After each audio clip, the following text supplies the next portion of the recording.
Imagine an architect, his face illuminated by a single lamp in an otherwise dark room. Before him sits a perfect model of a house, a miniature world born from his own mind.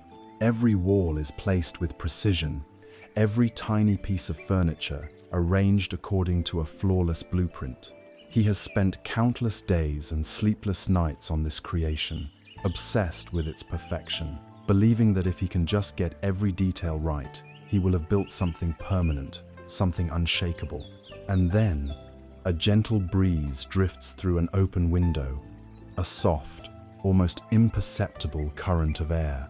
In a moment, the delicate structure shivers and collapses into a pile of carefully crafted ruins. The architect stares, his face a mask of disbelief, frustration, and a profound, aching disappointment. This man, in his quiet room of shattered plans, is a mirror to our own lives. We are all architects of our own destiny, drafting meticulous blueprints for our future. We plan our careers on a precise timeline. We design our relationships with specific expectations. We schedule our health and happiness as if they were items on a checklist. We believe that through sheer force of will, through relentless control, we can build a life that is safe from the unpredictable winds of change. But life itself is not a static structure. It is a river, a current, an untamable force of nature. And our suffering, that quiet desperation that hums beneath the surface of our busy lives, is born from this fundamental conflict. It is the friction between our rigid plans and the fluid reality of the world. We are caught in a constant, exhausting battle between what we believe should be and what simply is. This struggle is the source of our anxiety, our stress, and our deep-seated feeling that we are always falling short. But what if there was another way to live? A way that is not about giving up or letting our lives crumble into chaos, but is instead a form of wise and powerful collaboration with the flow of reality itself. What if peace could be found not in building stronger walls against the wind, but in learning how to sail with it? There is a path, a philosophy explored for thousands of years, not handed down by a god, but discovered by an ordinary human being who awoke to the true nature of existence. This is an invitation to step onto that path, to explore the wisdom of the Buddhist way, not as a foreign religion, but as a practical, timeless toolkit for the soul. A journey to find peace, not by changing the world outside of us, but by profoundly understanding and transforming the world within. We begin our journey by standing at the edge of a great river.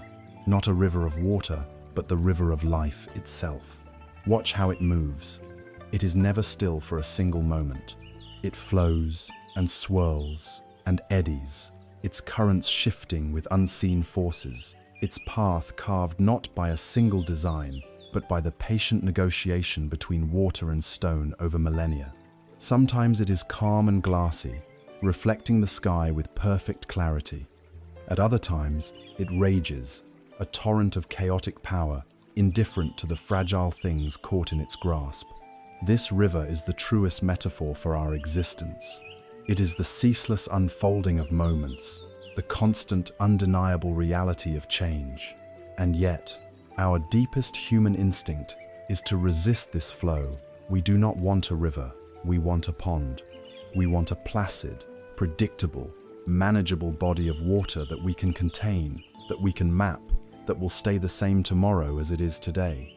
We spend our entire lives on the riverbank, not learning to navigate its currents, but trying to build a dam with our bare hands. This is the great work of the illusion of control. This illusion whispers to us that the nature of life is not flux, but stability. It tells us that with enough effort, enough planning, enough willpower, we can make things permanent. Look at your own life, at the quiet, desperate engineering you perform every single day. You have a blueprint for your career, a 5-year plan, a 10-year goal. You have a precise image of what a perfect relationship should look like, how your partner should behave, what your family life must provide. You have expectations for your health, your body, your friendships. You try to control the opinions others have of you, carefully curating an image, a persona, hoping it will be met with approval and admiration. You try to manage your children's futures, your financial security, your retirement. Each of these plans is a stone you place in your dam. Each expectation is a handful of mud and straw you use to patch the leaks. We become the frantic architect from our opening story, obsessed with the blueprint, terrified of the breeze.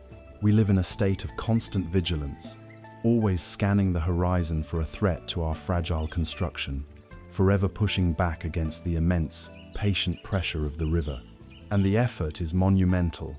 It is exhausting. It is a full-time job, this business of resisting reality. It consumes our energy, drains our joy, and fills our minds with a constant, low-grade hum of anxiety. To understand the futility of this, consider the story of a man who lived in a vast and ancient forest. He loved the forest most in the summer, when the canopy was a thick, unbroken ceiling of green, and the air was alive with the buzz of life. He dreaded the coming of autumn, for it was a harbinger of the cold, barren silence of winter. One year, he decided he would not allow it. He would use his will to stop the season from turning. When the first leaves began to blush with yellow and orange, he went out with a pot of green paint and carefully colored them back to their summer shade. When they became brittle and detached from their stems, he tried to glue them back on. As the wind began to whisper through the branches, threatening to steal his precious leaves, he built flimsy shelters of sticks and twine around the mightiest oaks, pleading with them to hold on. He spent his days racing from one tree to another, a frantic, desperate guardian against the inevitable. He yelled at the wind, he cursed the cold. He saw every falling leaf as a personal failure, a testament to his own weakness. His life became a frantic, miserable war against the turning of the world. His muscles ached, his spirit grew thin and bitter, and his heart was filled with nothing but the fear of the next leaf to fall. This man is us. His absurd and tragic struggle is our own. We are painting our aging faces with the green paint of youth. We are trying to glue back the pieces of a relationship that has run its course. We are building flimsy shelters of denial around our changing financial situations or our shifting health. We see the natural and unstoppable processes of life, not as a cycle, but as an enemy. And this brings us to the very heart of the Buddhist understanding of suffering, a concept known as dukkha. The core teaching is this: the pain of life is not created by the events themselves. The pain is created by our resistance to them. The falling of the leaves is not a tragedy. It is a beautiful, necessary, and graceful part of a much larger story, a cycle of release and renewal that makes the vibrant life of spring possible. The tree does not suffer when it lets go of its leaves. It is acting in accordance with its nature, conserving its energy for the cold months ahead. The man's suffering, his entire world of misery, was generated exclusively by his own mind, by his belief that the leaves should not fall. His torment was born from the gap between his desire and reality. Think of this in your own life. Losing a job is a painful event. That is the first arrow, the wound of reality that is often unavoidable. But then comes the second arrow, the one we fire into ourselves. We say, "I am a failure. This shouldn't have happened. My life is ruined. What will people think?" All of these thoughts, this entire narrative of catastrophe, is the resistance. It is the act of yelling at the autumn wind. The initial pain of the job loss might last for a short time, but the suffering created by the second arrow, by our refusal to accept what has happened, can last for months or even years. A relationship ends. That is the first arrow. The second arrow is the story we tell ourselves about being unlovable, about being abandoned, about a future that is now impossible. We are at war with what is. We are standing on the riverbank, screaming at the water to flow uphill. It will never obey. It cannot. And so, we condemn ourselves to a state of perpetual frustration and exhaustion. Peace is not possible so long as we are engaged in this unwinnable war. So, where does that leave us? Are we simply meant to be helpless victims, tossed about by the currents of life without any agency? This is the most profound and empowering turning point in this entire philosophy. The illusion of control is that we can manage the world outside of us. The reality of control, the only true and meaningful control we will ever have, is the power to manage our own inner response. Let us return to our man in the forest one last time. After weeks of his frantic war against autumn, he collapses in exhaustion. He has no more paint, no more glue, no more energy to yell at the wind. He simply sits. And in his surrender, in his utter defeat, he finally stops resisting. He lets go, and for the first time, he truly sees autumn. He sees the impossible, fiery beauty of a single red leaf as it pirouettes on the breeze. He sees the soft, golden light filtering through the thinning canopy. He feels the crisp, clean air in his lungs. He notices the stark, elegant geometry of the bare branches against the pale blue sky. The very things he had been fighting against were, in fact, a world of profound and quiet beauty that he had been blind to. Nothing in the forest had changed. The leaves were still falling, the wind was still blowing, but the man's suffering had vanished. It vanished in the moment he gave up the illusion of control and accepted reality as it was. This is our task. We cannot stop the river. We cannot command the seasons to bend to our will. But we possess the absolute, unshakable power to choose how we relate to the flow. We can spend our lives building dams of expectation and fear, living in a state of constant, anxious resistance. Or we can lay down our futile tools. We can turn our attention away from the impossible task of controlling the river and towards the possible task of learning to build a very good boat. We can learn to read the currents, to navigate the rapids with skill and grace, and to float peacefully in the calm stretches, appreciating the scenery as it passes. The only freedom that is real is not the freedom to change the world, but the freedom to change our own mind. This illusion of control is not a simple habit. It is rooted deep within our sense of self, in the very structure of who we think we are. To truly understand why we cling so desperately to the riverbank, we must now turn our gaze inward and meet the ghost in the machine that is driving this desperate need to command the universe. We must come to understand the nature of the ego. We have seen how we struggle against the river of life, trying to impose our will upon its uncontrollable flow. This raises a profound and necessary question. Why? Why do we fight so hard?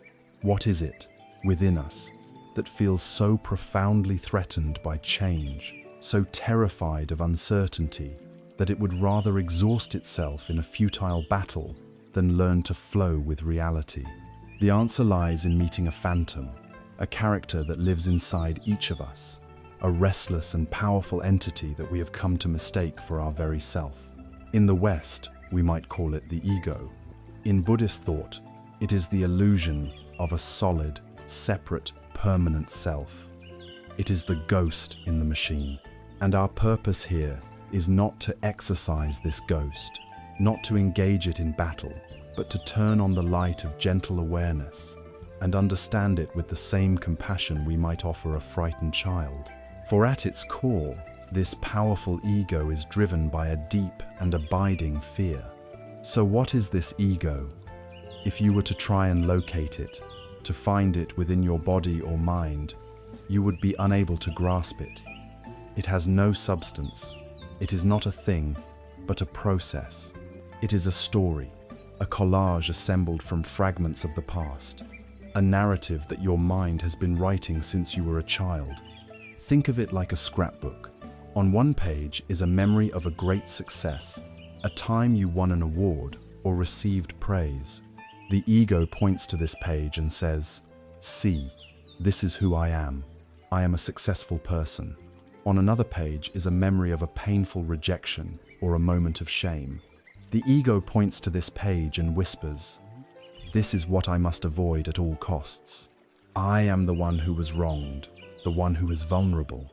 The ego is built from your name, your nationality, your job title. It says, "I am a doctor, I am an American, I am a mother." These labels are useful for navigating the world, but the ego clings to them as if they were a permanent identity, a solid truth. It is constructed from your opinions, your beliefs, your tastes in music and politics.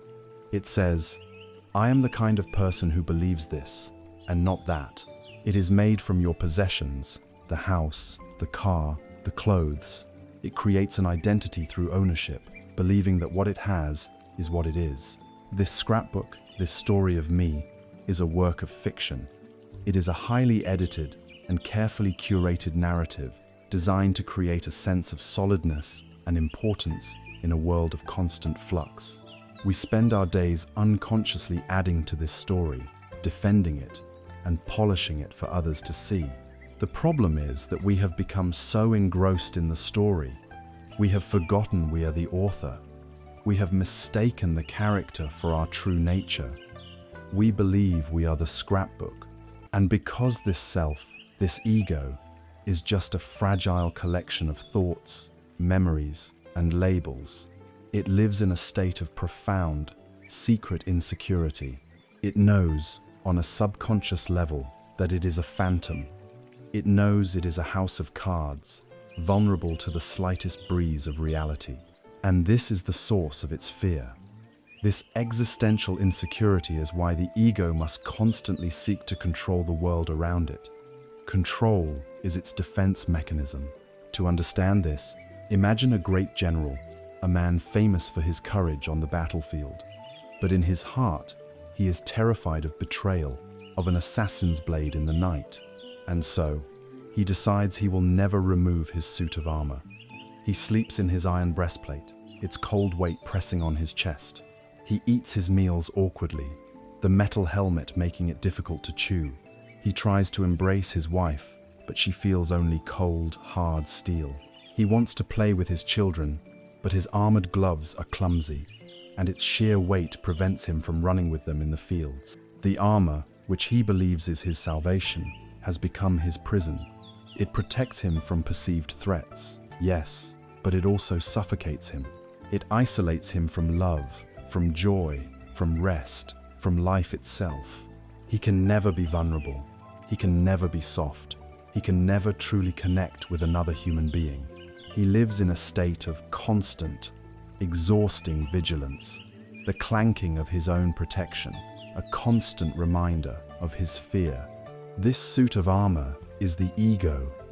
It is the rigid personality we construct to protect ourselves from the inherent vulnerability of being alive.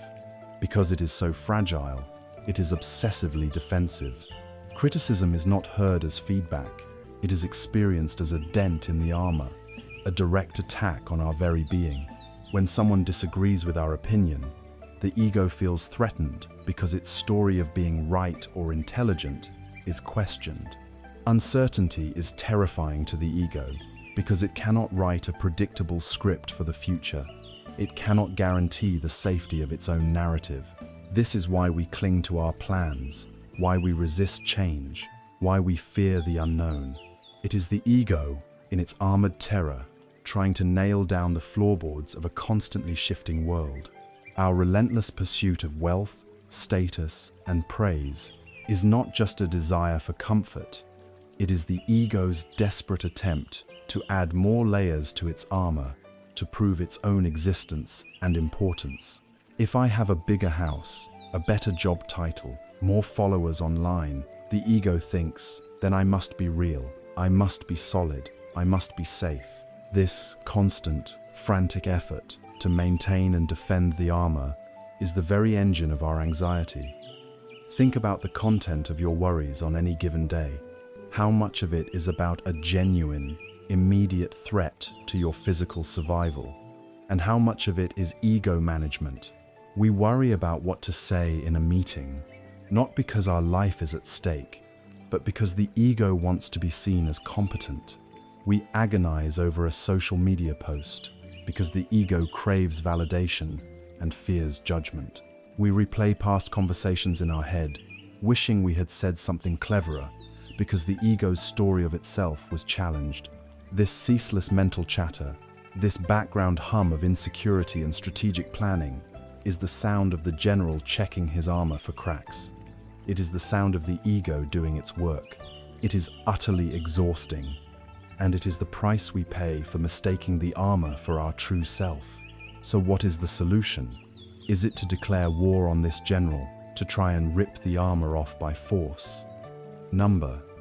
That would be just another act of aggression, another project driven by the ego itself, which would gleefully take on the new identity of the great spiritual warrior who defeated his own ego. The Buddhist path is far gentler, far wiser. The path is not destruction, but observation. The invitation is to simply become aware of the general and his armor, to watch with a kind of detached, scientific curiosity as the ego operates. When you feel a flash of anger because someone cut you off in traffic, you can notice, there is the ego, feeling insulted and important. When you feel a pang of envy, seeing someone else's success, you can observe, there is the ego, telling its story of scarcity and comparison. When you feel the need to dominate a conversation and prove your point, you can gently note, there is the ego, trying to fortify its armor of being right. You do not judge it, you do not condemn it, and you do not fight it. You simply watch it. You see it for what it is. A collection of old habits, a pattern of thought, a frightened ghost trying to pretend it is a king. In the simple, quiet, compassionate act of observing the ego, something magical begins to happen.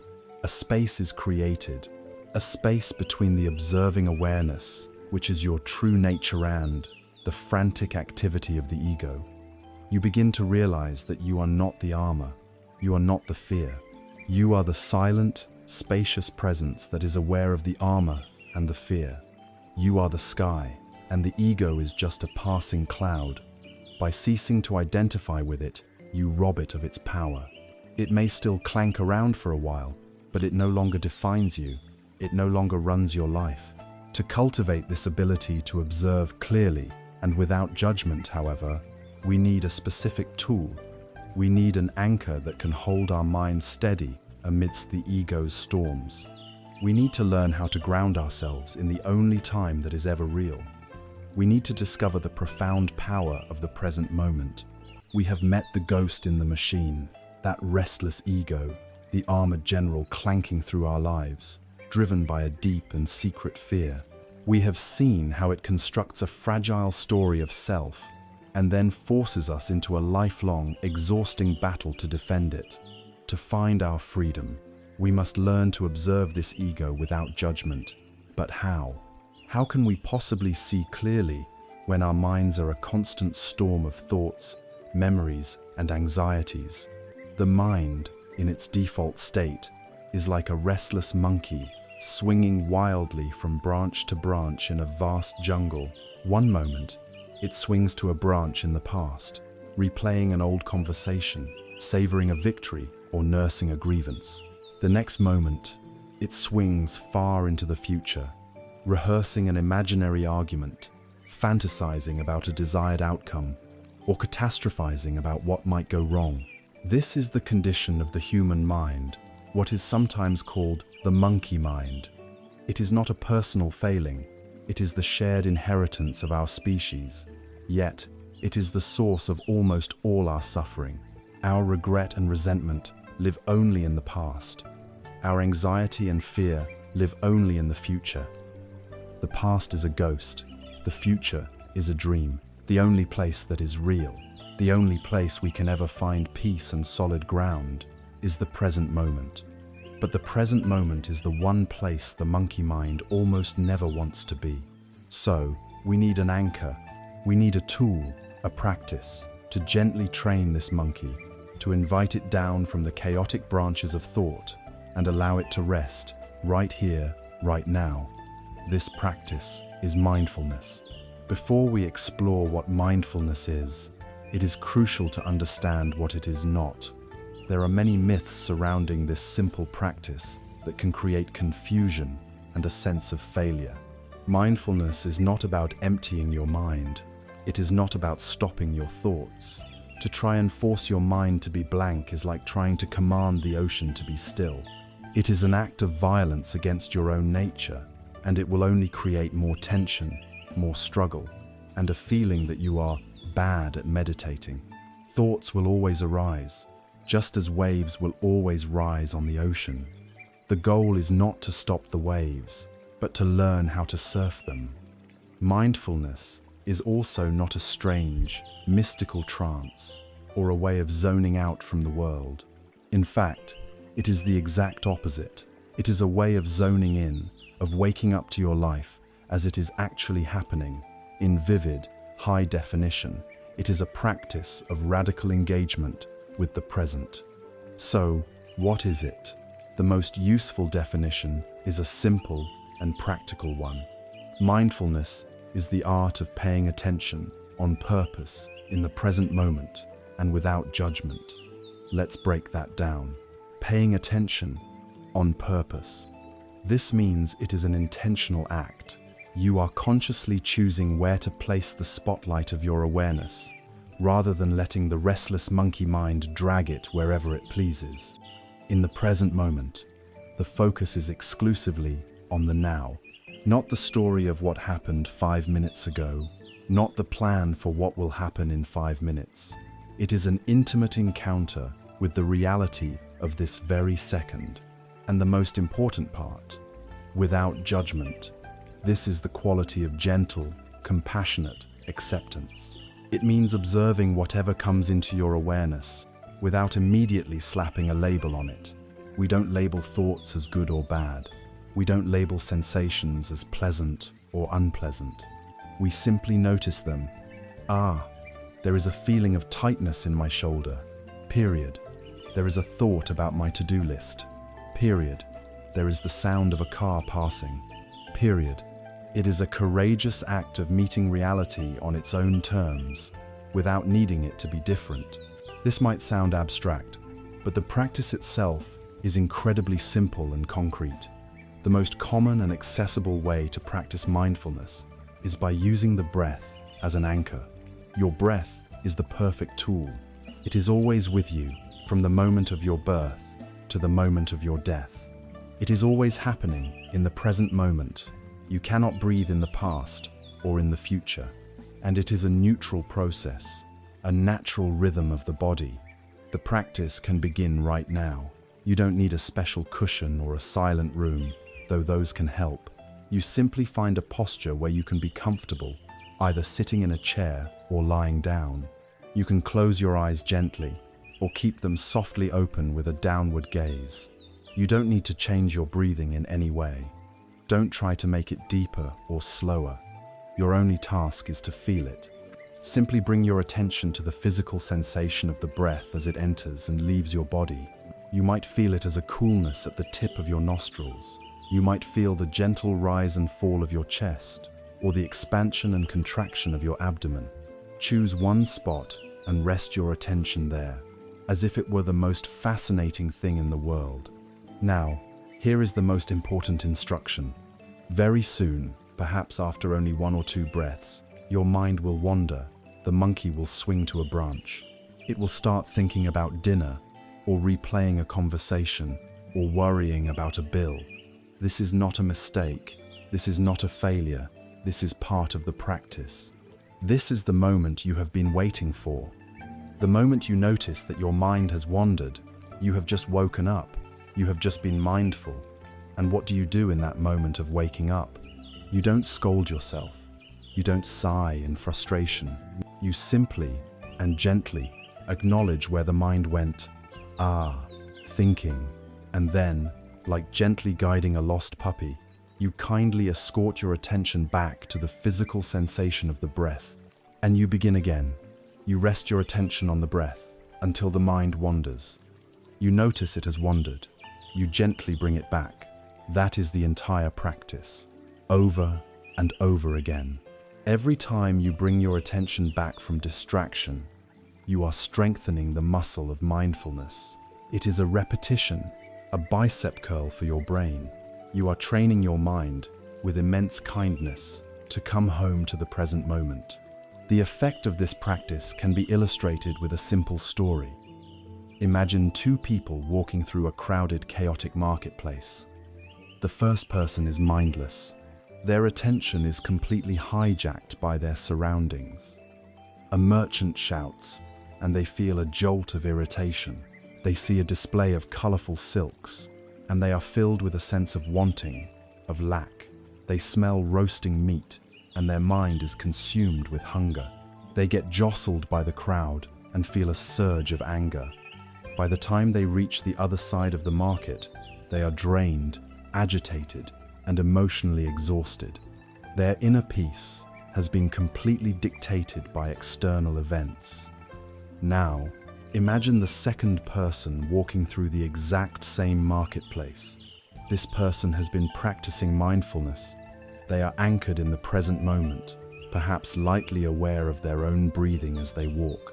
They also hear the merchant shout, but they notice the sound simply as a sound, and they feel the irritation arise within them as a pure sensation, without being swept away by it.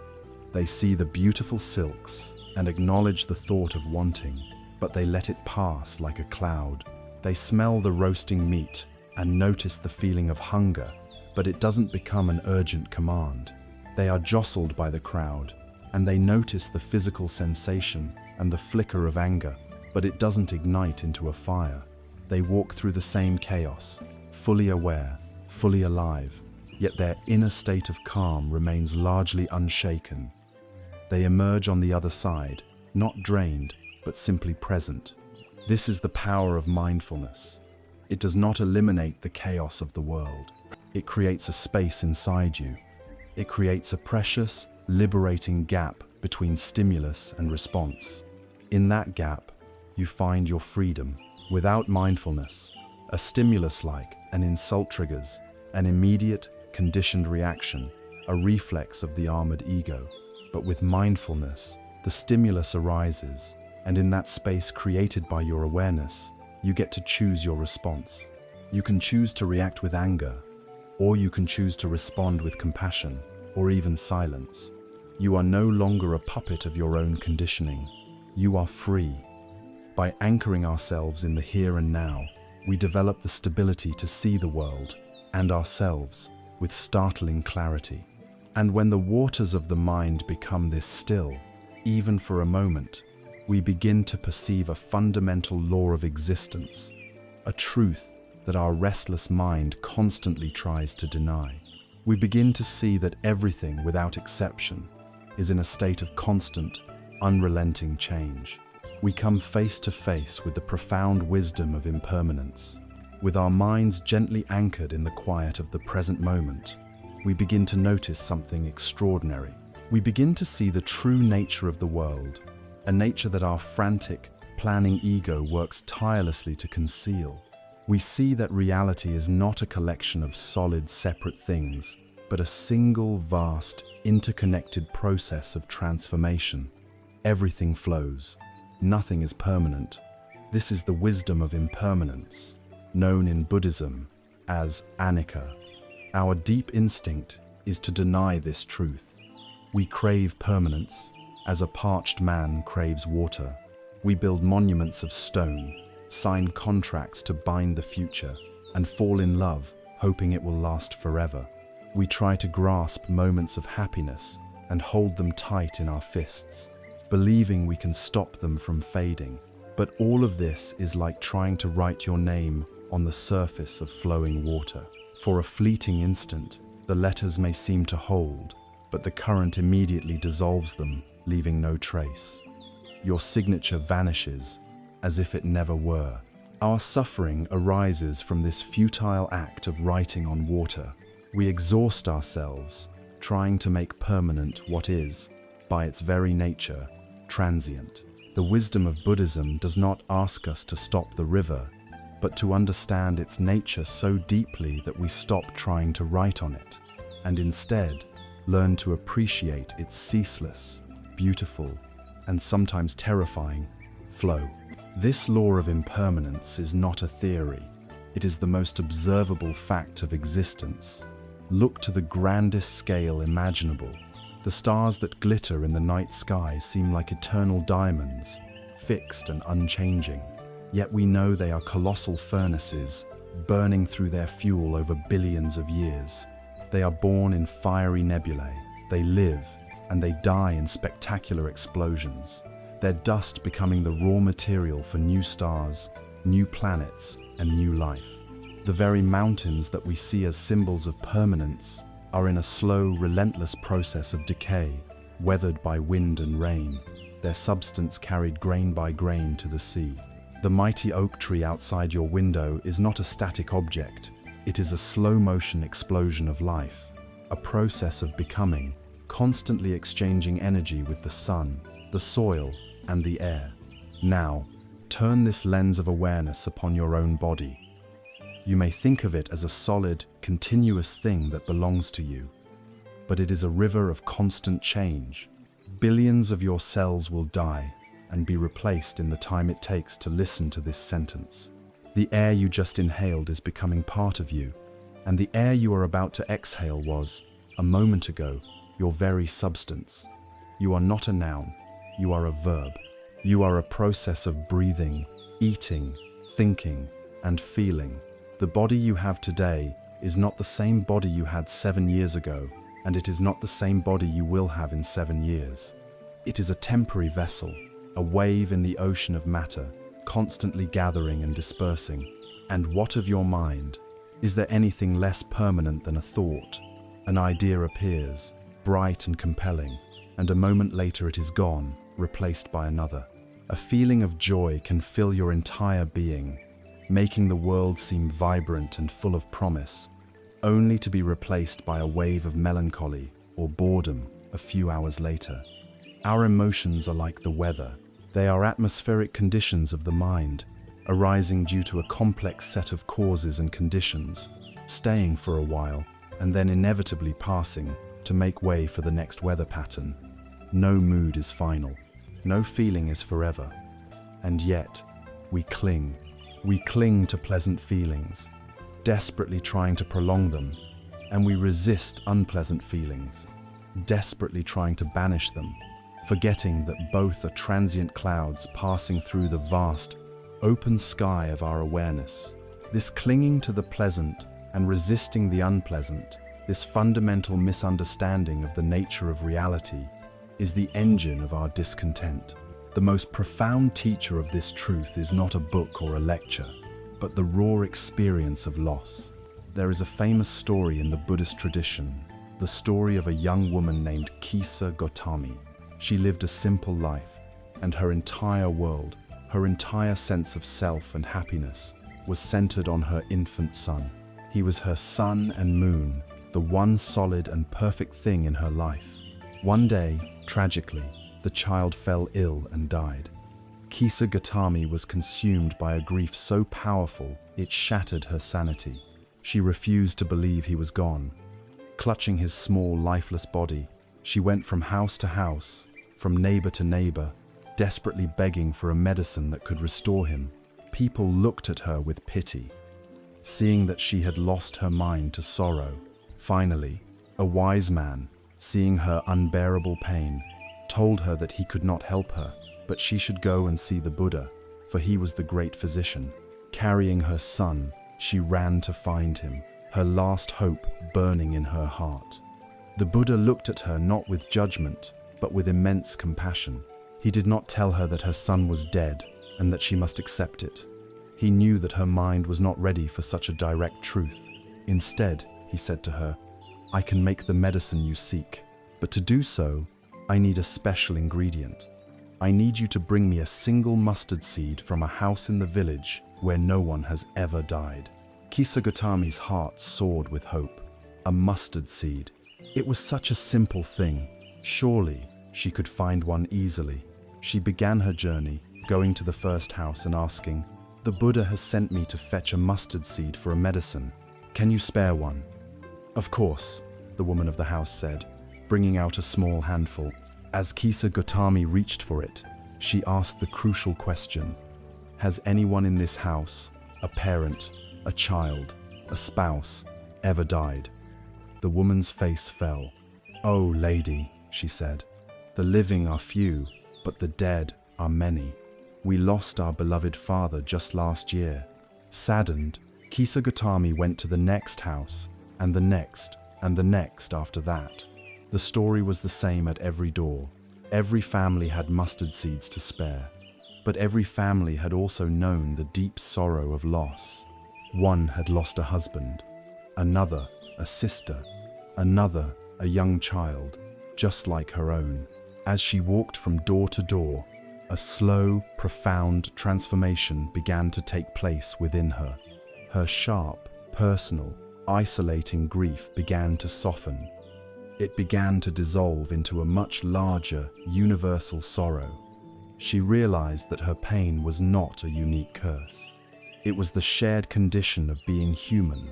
Death was not a thief that had singled her out. It was a visitor that knocked on every door. She was not alone. As the sun began to set, she sat down by the roadside, the small body of her son still in her arms. She looked at the flickering lamps being lit in the village, and she saw how they shone for a while and then were extinguished. And in that moment, she understood. She understood the law of impermanence. Her desperate clinging to her son, her wish for him to be permanent, finally loosened its grip. She had not found the mustard seed she was sent for, but she had found the wisdom she truly needed. This story reveals how accepting impermanence is not a morbid or pessimistic act, but a deeply liberating one. First, it makes every moment infinitely precious. When you know that something is fleeting, you pay closer attention to it. You savor it. The knowledge that the summer day will end makes the warmth of the sun on your skin all the more sweet. The awareness that your loved ones will not be with you forever invites you to treat them with more kindness, patience, and presence right now. Impermanence is the black velvet on which the diamond of the present moment is displayed. Second, the wisdom of impermanence is a powerful balm for suffering. When you are in the midst of physical pain, emotional turmoil, or deep despair, the knowledge that this too shall pass is a source of immense comfort and strength. It reminds you that your current state is not a permanent destination. It is just weather. It allows you to endure hardship with resilience, knowing that the storm will eventually break. Finally, it dissolves the fear of loss. It does not erase the sadness, but it transforms it.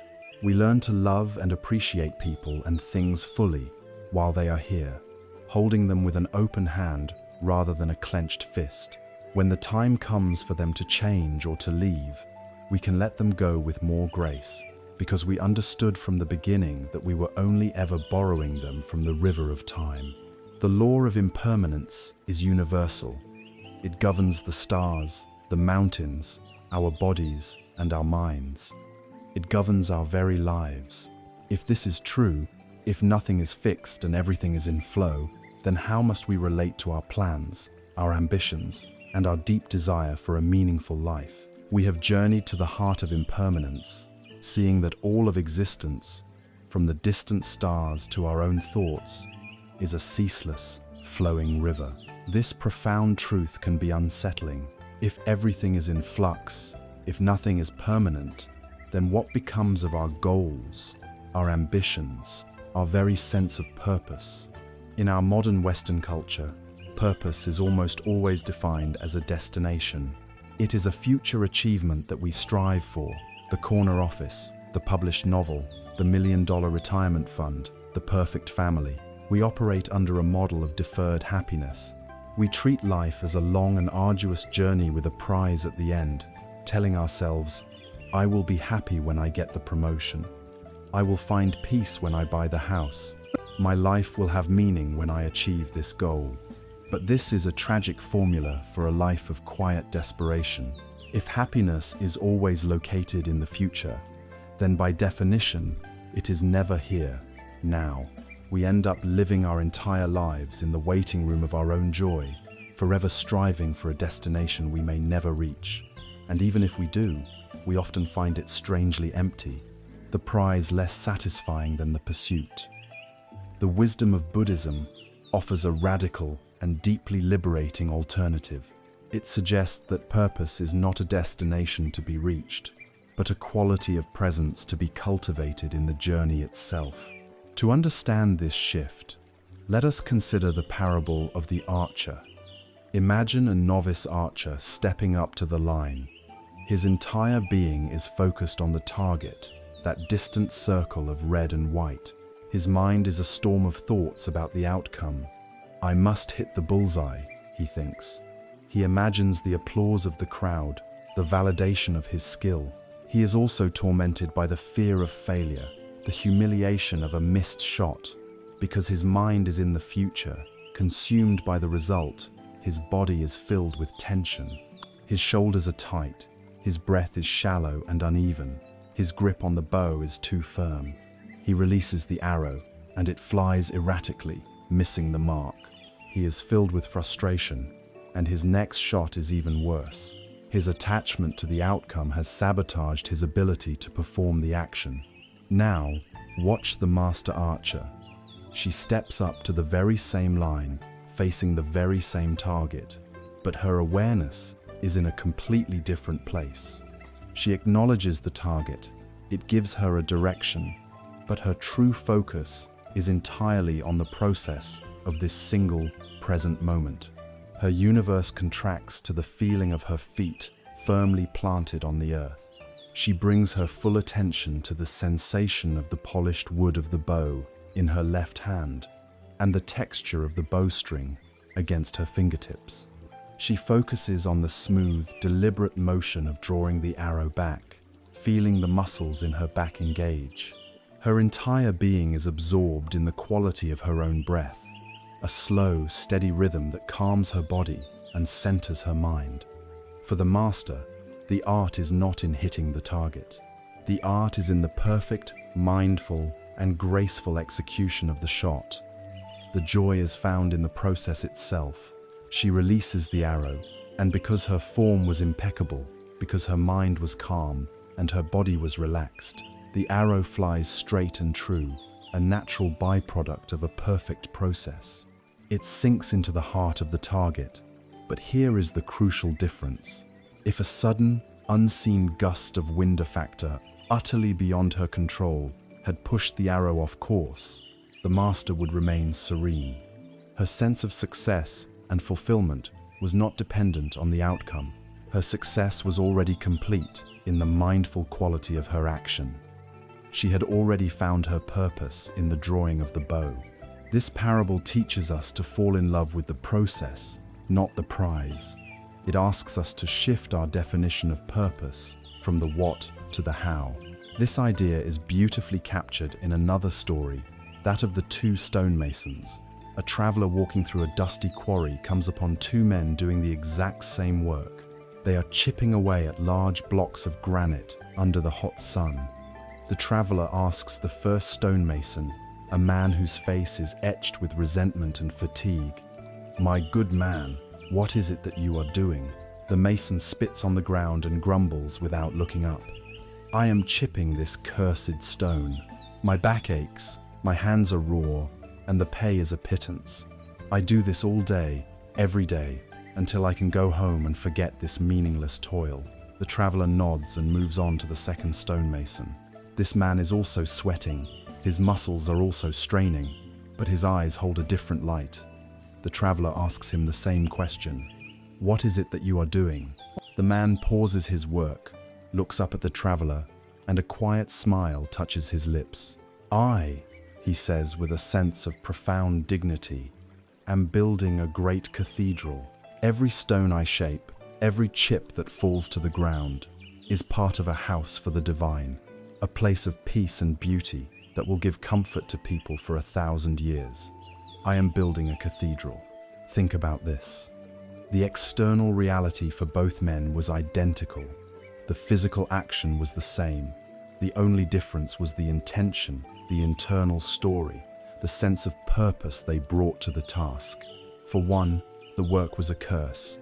For the other, it was a sacred act. This demonstrates a core principle of the Buddhist path.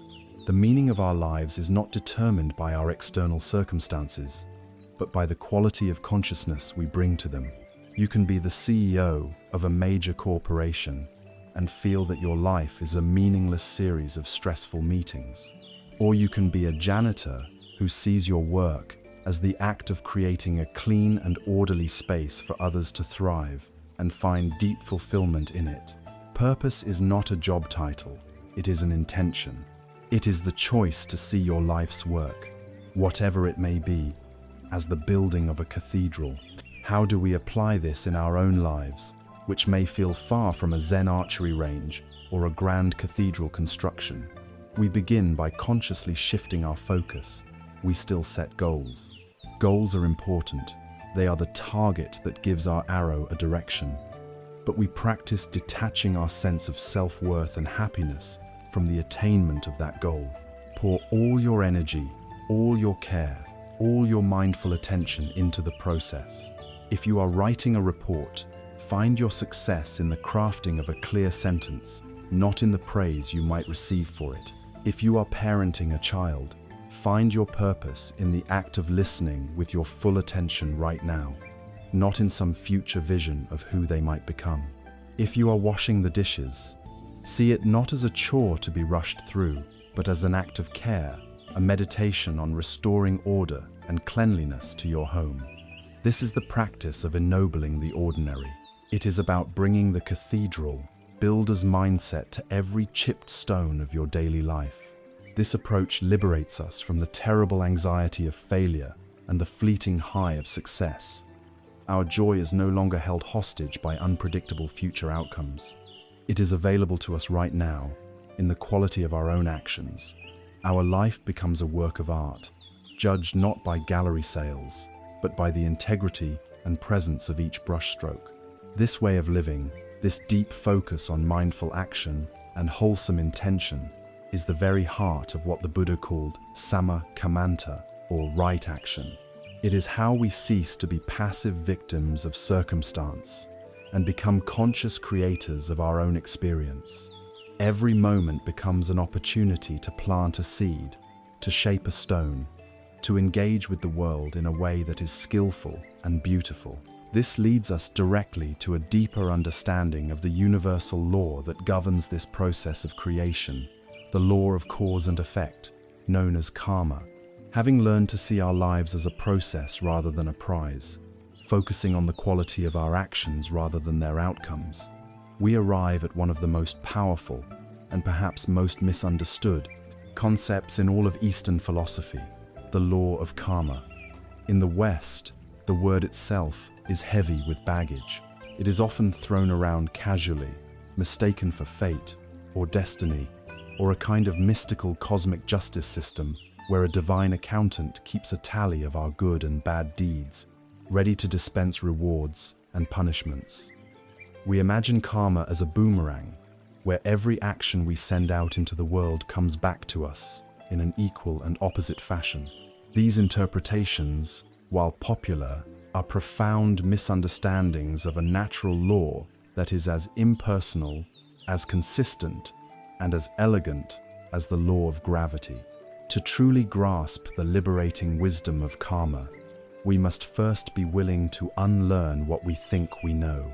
Let us begin by demolishing the most common and disempowering misconception that karma is fate. Fate, or predestination, implies that your life is a pre-written script. You are merely an actor, playing a role, with no real agency, no power to change the ending. The law of karma teaches the exact opposite. It is the very law of your freedom. It posits that you are not the actor reading lines. You are the author, writing the script of your life with every single choice you make, every word you speak, and every thought you entertain. The future is not fixed. It is a vast field of potential, that is constantly being shaped by the seeds you are planting in the fertile ground of the present moment. Far from being a doctrine of fatalism, karma is the ultimate doctrine of free will and personal responsibility. It places the power to create your reality squarely in your own hands. The second misconception we must discard is the idea of karma as a system of cosmic justice. There is no external judge, no heavenly court weighing your deeds on a scale. Karma is not a sentient being that decides to punish you for a misdeed or reward you for a good one. It is simply a natural law of cause and effect. Think of gravity. If you step off a cliff, gravity doesn't punish you. Gravity doesn't have an opinion about your actions. It simply operates, consistently and impersonally. In the same way, karma is the law that governs the inner world of intention and the outer world of action. It is the principle that every cause has an effect, and every action produces a corresponding result. A fire does not punish you for touching it. It simply burns because that is its nature. Similarly, an action born of hatred does not punish you. It simply creates the conditions for suffering because that is its nature. It is a law of nature, not a verdict from a judge. Finally, we must understand that karma is not a simple, linear, or instantaneous vending machine. You do not always put a good deed in and get an immediate, tangible reward. The web of cause and effect is infinitely complex. The seed of an action may ripen immediately, or it may lie dormant for years, waiting for the right conditions to sprout. Its effect will interact with countless other causes and conditions, making the outcome impossible to predict with certainty. So, if karma is not fate, or justice, or a simple transaction, what is it? The Sanskrit word karma literally means action or deed. The full law is often expressed as karma vipaka, which translates to action and its fruit. The most essential component of any action, the part that gives it its karmic weight, is the intention behind it. This is the concept of cetana, or volition. It is the will, the motive, the mental impulse that precedes any action. It is the difference between accidentally bumping into someone and deliberately pushing them. The external action might look similar, but the internal intention, the karmic seed, is entirely different. This is why the journey into understanding karma begins with looking at our own mind. The most helpful metaphor for understanding this law is that of a garden. Imagine your mind is a vast and fertile plot of land. Every moment, you are planting seeds. Every thought, every word, and every physical act is a seed. A thought of anger is an anger seed. A word of kindness is a kindness seed. An act of generosity is a generosity seed. The intention behind the act determines the nature of the seed. But a seed does not grow in a vacuum. It needs soil and conditions. The soil is the accumulated state of your own mind and the world around you. It is the sum total of all the other seeds you have planted in the past and all the conditions you find yourself in. If you plant a kindness seed, a kind word, in good soil, speaking to a calm and receptive person, it is likely to sprout quickly into a beautiful flower of connection. If you plant that same kindness seed in poor soil, speaking to someone who is consumed by their own anger and suspicion, it may not sprout at all, or it may take a very long time for its effect to be felt. This explains why the world often seems unfair. We see kind people suffering and cruel people prospering. We are only seeing a tiny sliver of an infinitely complex process. We don't see the quality of the seeds they are planting in the present, nor do we know what seeds from their distant past are currently ripening. The fruit of these seeds, the vipaka, is not just an external event. This is a crucial point. The most significant effect of karma is the way it shapes our own mind, our own character. When you plant an anger seed by indulging in a hateful thought, you are not just sending negative energy out into the world. You are fertilizing the soil of your own mind for more anger to grow in the future. You are creating and reinforcing a neural pathway, a mental habit. You are making it easier to become angry the next time. You are, quite literally, becoming a more angry person. Conversely, every time you plant a patience seed by choosing to take a deep breath instead of reacting with irritation, you are cultivating the soil of your mind for more patience to grow. You are carving a new mental groove. You are becoming a more patient person. This is how karma shapes our destiny from the inside out. We are the sum of our repeated thoughts, words, and actions. We become what we practice. This intricate dance of cause and effect is beautifully illustrated in the ancient parable of the farmer and his horse. There was an old farmer who lived in a small village. He was poor, but he had a magnificent stallion that was the envy of all. One day, the stallion broke through its fence and ran away. The farmer's neighbors all came to console him. "Oh, what terrible luck," they said. "Your only valuable possession is gone. This is a disaster." The old farmer simply looked at them and replied, "We'll see." A few weeks later, the stallion returned, and it was not alone. It had led a herd of 12 wild, beautiful horses back to the farm. The neighbors were ecstatic for the farmer. "What incredible fortune!" they exclaimed. "You are a rich man now. This is a blessing." The old farmer calmly replied, "We'll see." The farmer's only son began the task of trying to tame the wild horses. While riding one of them, he was thrown to the ground and his leg was badly broken. The neighbors once again gathered, shaking their heads in sorrow. "How awful," they lamented. "Your son, your only help, is now crippled.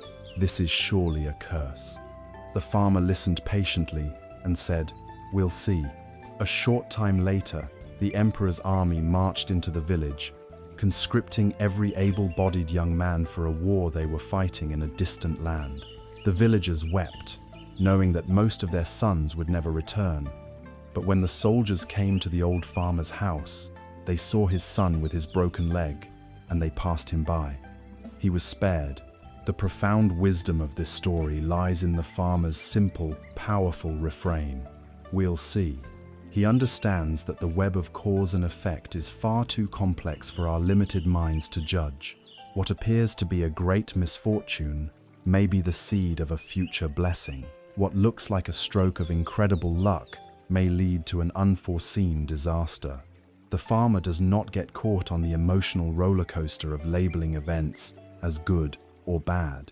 He accepts what is and continues to do his work, tending his farm, caring for his son, and planting the seeds of simple, diligent action. He lives in a state of radical trust, not in a specific outcome, but in the process of life itself. He embodies the wisdom of understanding karma. So how do we live a life that is karmically skillful? We embrace our role as the gardener of our own existence. We may have inherited a garden filled with weeds and stones from seeds planted long ago, perhaps even from moments we no longer remember. This is our past karma, and we must tend to its fruits. But in this present moment, right now, we are holding a bag of seeds. We have the absolute freedom to choose which ones we will plant. Will we plant the seeds of greed, hatred, and ignorance? Or will we consciously, deliberately, choose to plant the seeds of generosity, loving kindness, and wisdom? The first step is mindfulness. We must be awake enough to see what seeds we are holding in our hands. Mindfulness allows us to witness the intention arising in our mind before it translates into a word or a deed. We can feel the hot, spiky seed of an angry retort and choose, in that moment, to put it down and pick up the smooth, cool seed of a patient silence instead. This is the practice of cultivating kusala karma, or skillful action. Skillful actions are those that lead to the well-being of ourselves and others, actions rooted in the wholesome soil of generosity, compassion, and clarity. Unskillful actions, akusala karma, are those that lead to suffering, actions rooted in the toxic soil of grasping, aversion, and confusion. This is not a moral commandment from an external authority. It is practical, spiritual advice for how to build a beautiful garden instead of a wasteland. Your life, right now, is the direct result of the seeds you have planted in the past. Your life in the future will be the result of the seeds you are planting today. Karma is not a life sentence. It is a profound message of hope and potential. It is the law of neuroplasticity applied to the heart and spirit. You can change. You can overcome ingrained habits of negativity by patiently, persistently planting new seeds. By repeatedly choosing compassion over judgment, you literally rewire your mind to be more compassionate. You change your karma because you are changing yourself. This is the true meaning of trusting the universe's plan. It is not a passive surrender to a pre-written fate.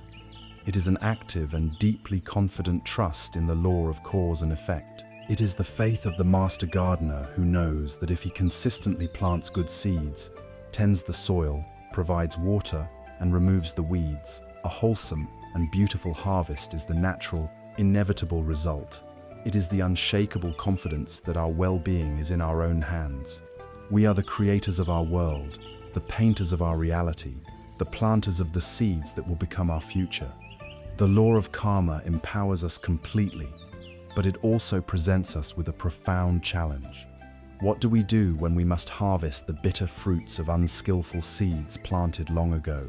How do we face the painful, difficult, and unwelcome circumstances of our lives, which are themselves the results of this impersonal law? Understanding the principle is one thing. Living with its consequences requires another kind of strength altogether. It requires the courage for a new, profound kind of surrender, the art of radical acceptance. We have explored the profound law of karma, understanding ourselves as the gardeners of our own reality, planting seeds with every thought, word, and deed.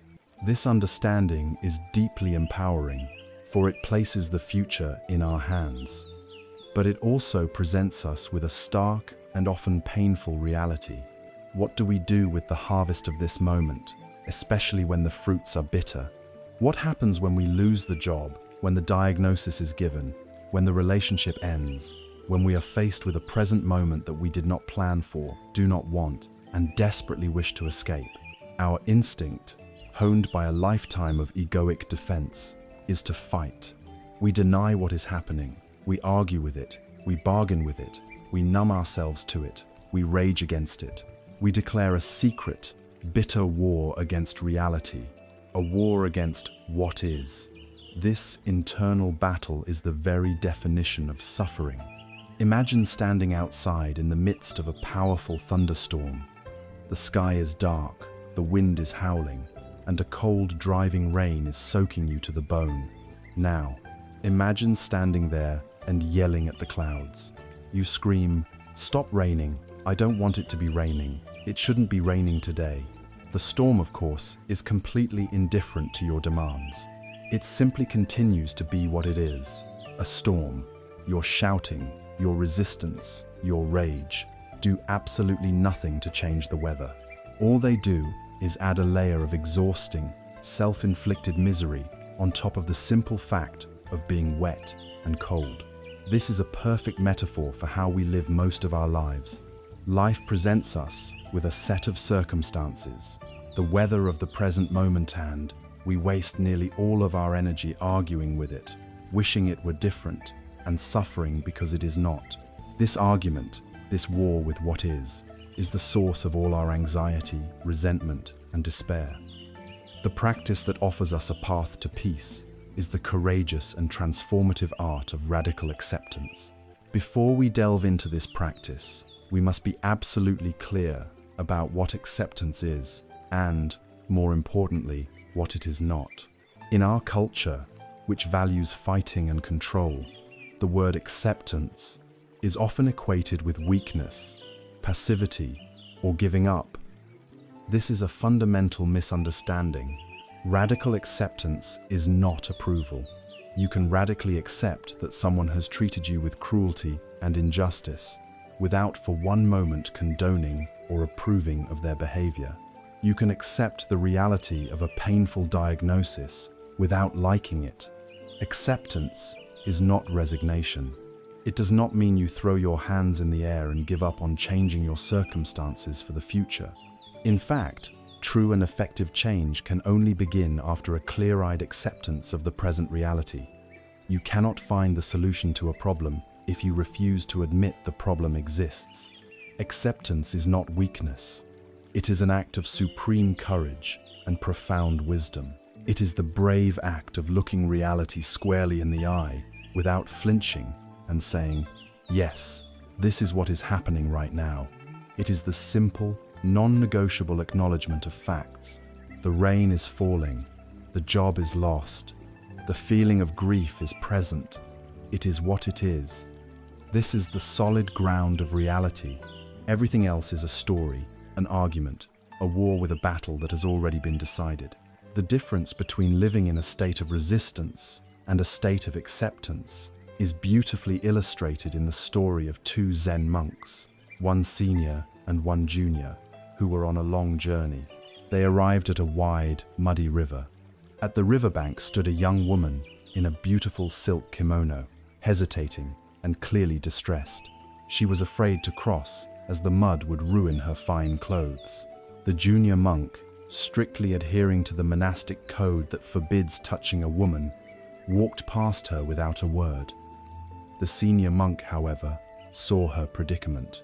Without a moment's hesitation, he walked over to her, gracefully lifted her into his arms, carried her across the turbulent river, and gently set her down on the dry ground on the other side. He gave a slight bow and then continued on his journey. The two monks walked on in silence, and walked, and walked. For hours, the junior monk's mind was a raging storm. He was scandalized. He replayed the scene over and over, his mind filled with judgment and righteous indignation. How could he do that? He violated our most sacred vows. He is a disgrace. His face was tight, his jaw was clenched, and every step was heavy with the burden of his resentment. He was carrying the event with him like a sack of heavy stones.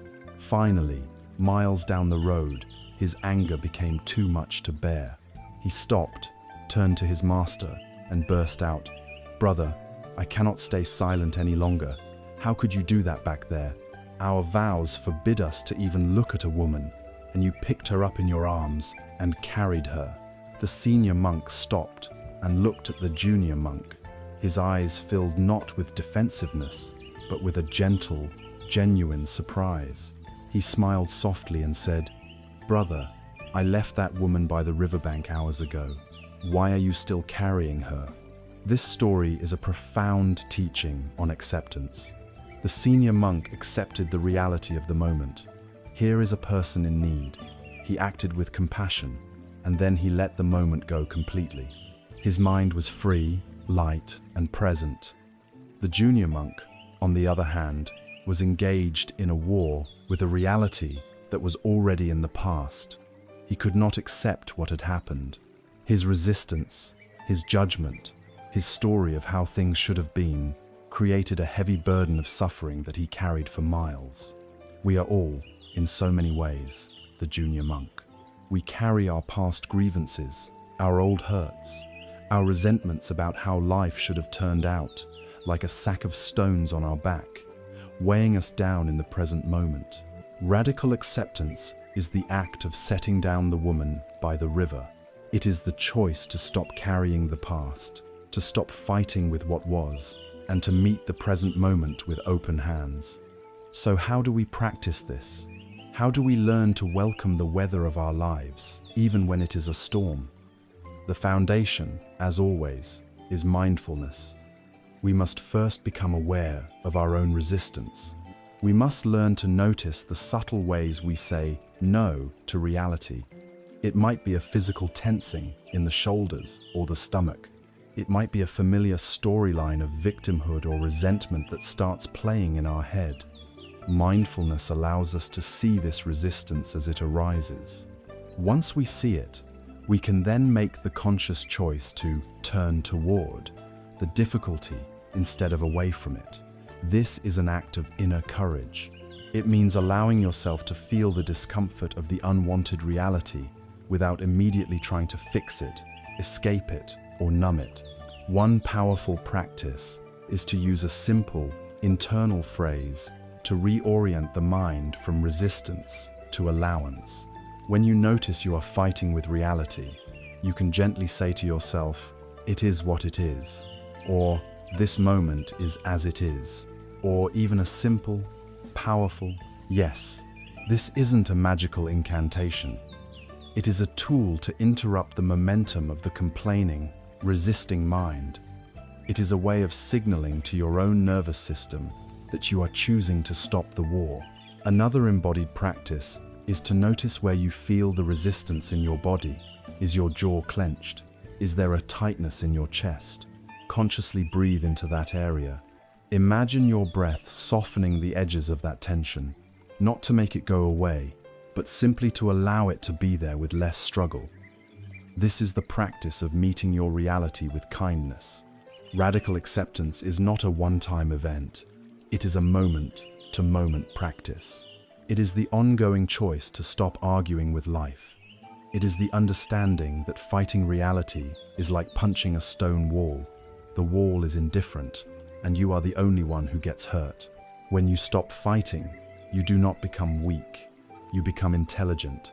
You conserve the immense energy you were wasting on a futile battle, and that energy becomes available for wiser purposes. It becomes available for problem solving, for healing, for compassion, and for taking skillful action to improve your future. You cannot navigate your way out of a forest until you first accept that you are in the forest. Radical acceptance is the act of looking around, seeing the trees, and saying, "Okay, I am here." Only then can you pull out your compass and begin to find your way. This practice creates the solid ground of reality beneath our feet. But this same courageous acceptance must also be turned inward to face the often frightening weather within our own hearts and minds. We must learn to accept not just the storms of the world, but the turbulent and difficult emotions that they stir within us. Having learned to stand on the solid ground of reality through radical acceptance, we must now face what arises from that ground. When we accept the storm of our external circumstances, we are immediately met with the weather within, the turbulent, powerful, and often overwhelming world of our own emotions. Feelings of anger, fear, grief, and anxiety can surge through us, and our instinctive reaction is to treat them like unwelcome intruders. Imagine there is a knock at the door of your consciousness. You look through the peephole and see it is Mr. Anger, his face red and his fists clenched. What do? Our first strategy is usually suppression. We slam the door, lock it, and pretend no one is there. We tell ourselves, "I shouldn't be angry," and we try to push the feeling down, out of sight. Our second strategy is often unrestrained expression. We fling the door open and let Mr. Anger storm in, screaming and breaking the furniture, completely taking over the house. We identify with the anger so completely that we become it, allowing it to dictate our every word and action. Both of these strategies, while common, are deeply unskillful and lead to more suffering. The Buddhist path offers a third way, a middle path of profound wisdom and compassion. It teaches us how to become a graceful and courageous host, how to open the door to these difficult guests, listen to what they have to say, and then, when their message has been delivered, politely show them out. Our journey begins with dismantling a core myth that our culture teaches us, the myth of good and bad emotions. We are taught to value and chase after good emotions like happiness, joy, and excitement, while we are taught to fear, avoid, and condemn bad emotions like anger, sadness, jealousy, and fear. From a Buddhist perspective, this classification is a fundamental error in thinking. Emotions are not moral agents, they are simply energy. They are natural, impersonal, human responses to life, as morally neutral as the weather. A hurricane is not evil, and a sunny day is not righteous. They are simply atmospheric conditions. In the same way, anger is not intrinsically bad. It is a surge of energy that often arises to signal that a boundary has been crossed or an injustice has occurred. Fear is not bad. It is a primal signal from our nervous system designed to protect us from perceived danger. Sadness is not bad. It is a natural response to loss, a process that allows the heart to grieve and heal. The problem is not the emotion itself. The problem is our relationship to it. Our suffering is created by our desperate clinging to the good emotions and our violent aversion to the bad ones. When we feel sadness and then judge ourselves for it, saying, "I shouldn't be feeling this, I need to be strong," we have just added a second layer of suffering. Now we are not only sad, but we are also ashamed of our sadness. We are fighting a war on two fronts. The first step to peace is to declare a ceasefire. Let's look more closely at our two failed strategies. The first, suppression, is the act of slamming the door in the face of our feelings. This is the path of denial. We push our anger down, swallow our tears, and pretend everything is fine. This strategy requires a tremendous amount of energy. It is like trying to hold a large beach ball underwater. You can do it for a while, but it takes constant, exhausting pressure. And the moment your vigilance slips, the ball bursts to the surface with an explosive, uncontrolled force. This is why people who habitually suppress their emotions often experience them, erupting in disproportionate ways: a minor annoyance, triggering a volcanic rage, or a small disappointment, leading to a spiral of despair. Suppressed emotion don't disappear. They curdle in the basement of our psyche, contributing to chronic anxiety, depression, and even physical ailments. The energy must go somewhere. The second failed strategy is what our culture often mistakenly encourages as healthy, unrestrained expression or venting. This is the act of letting the angry guest completely ransack your house. We let it all out, screaming, shouting, punching pillows, or firing off furious emails. While this might provide a momentary feeling of release, from a karmic perspective, it is a deeply unskillful practice. When you indulge in and express raw, unchecked anger, you are not releasing it, you are rehearsing it. You are watering the anger seed. You are strengthening the neural pathways of rage in your brain, making it easier and more natural to become angry in the future. It is like practicing a piece on the piano. The more you play the song of anger, the more proficient you become at it. You are training yourself to be an expert in anger. This doesn't heal the emotion. It deepens the habit and amplifies the suffering for yourself and those around you. The middle way, the path of wisdom, involves neither suppression nor unrestrained expression. It is a practice of mindful, compassionate presence. It is beautifully encapsulated in the mindfulness practice known as RAIN, a four-step process for working with difficult emotions. The R stands for recognize. This is the simple, non-judgmental act of noticing what is happening and naming it. When a wave of emotion washes over you, you mentally whisper, "Ah, this is anger," or "fear is here," or "this is grief." This simple act is revolutionary. It immediately creates a space between you and the emotion. You are no longer lost in the feeling. You are the one who is aware of the feeling. You are the sky, not the storm cloud. The A stands for allow. This is the practice of radical acceptance turned inward. Once you have recognized the emotion, you give it permission to be there. You stop fighting it. You consciously let go of the resistance. You say to the unwanted guest, "I see you are here. The door is open. Come in." You stop pushing the beach ball underwater and simply allow it to float on the surface. This can feel deeply counterintuitive. Your every instinct may be to push the feeling away, but you choose, as an act of courage, to let it be. The I stands for investigate. This is not a cold, intellectual analysis. It is an investigation born of gentle, non-judgmental curiosity.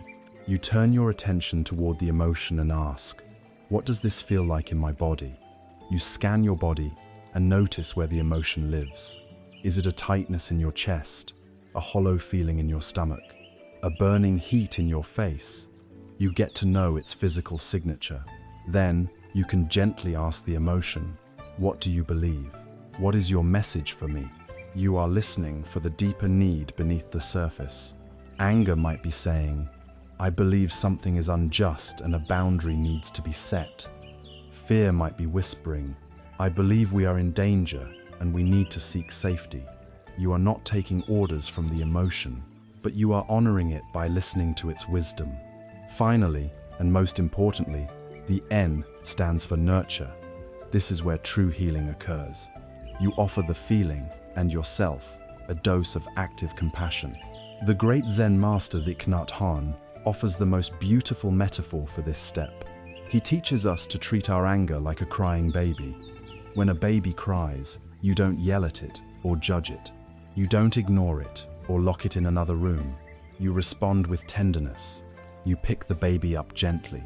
You hold it in your arms. You rock it, and you soothe it with kind words. We must learn to do this for ourselves. When you feel the pain of a difficult emotion, you can place a hand over your heart. You can offer yourself words of kindness, the same words you would offer a dear friend. This is so difficult. It's okay to feel this way. I am here for you. This act of self-compassion is not selfish or indulgent. It is the medicine that soothes the raw energy of the emotion, allowing it to naturally dissolve in the warm embrace of your own kindness. By practicing this method of rain, we learn, over time, that we are not fragile things that will be shattered by our emotions. We discover that we are the vast, spacious container of awareness, capable of holding any emotion, any weather pattern, without breaking. We learn to be our own best friend, our own compassionate caregiver, and a remarkable thing happens when we truly learn how to hold our own pain with this kind of tenderness and wisdom. Our hearts begin to soften and open outward. The compassion we have cultivated for ourselves naturally begins to extend to others.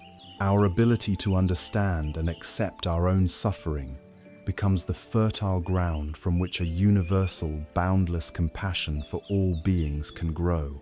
When we learn to hold our own difficult emotions with the tenderness we would offer a crying child, something remarkable begins to happen.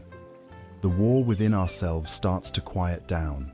The heart, no longer consumed by its own inner battles, finds a measure of peace. And from this newfound reservoir of inner peace, a question naturally arises. If I can offer this kindness to my own pain, can I not also offer it to the pain of others? This is the moment that compassion is born. In the Buddhist tradition, this is known as karuna. It is not a grim moral duty that we must force upon ourselves. It is the natural, spontaneous overflowing of a heart that has been healed through self-compassion. It is the recognition that the suffering we feel within ourselves is the same suffering felt by every other being on this planet. The shore of our own pain and the shore of another's pain are not separate lands. They are one continuous coastline. Compassion is the realization of this oneness, the deep and powerful wish that all beings, without exception, be free from their suffering. It is the force that breaks down the prison walls of the ego and connects us to the vast, shared heart of humanity. To truly understand the depth of karuna, we must first distinguish it from its shallower lookalikes. In our language, we often confuse compassion with pity, but pity and compassion are fundamentally different. Pity stands above, looking down. It creates separation. It says, "Oh, you poor thing, I am so glad I am not in your position." Pity reinforces the ego of the one who is pitying, making them feel superior or fortunate in comparison. Compassion, on the other hand, meets the other person at eye level. It is built on a sense of shared humanity. It says, I know this kind of suffering. I have felt pain like this in my own heart. We are in this together. Pity creates distance, compassion closes it.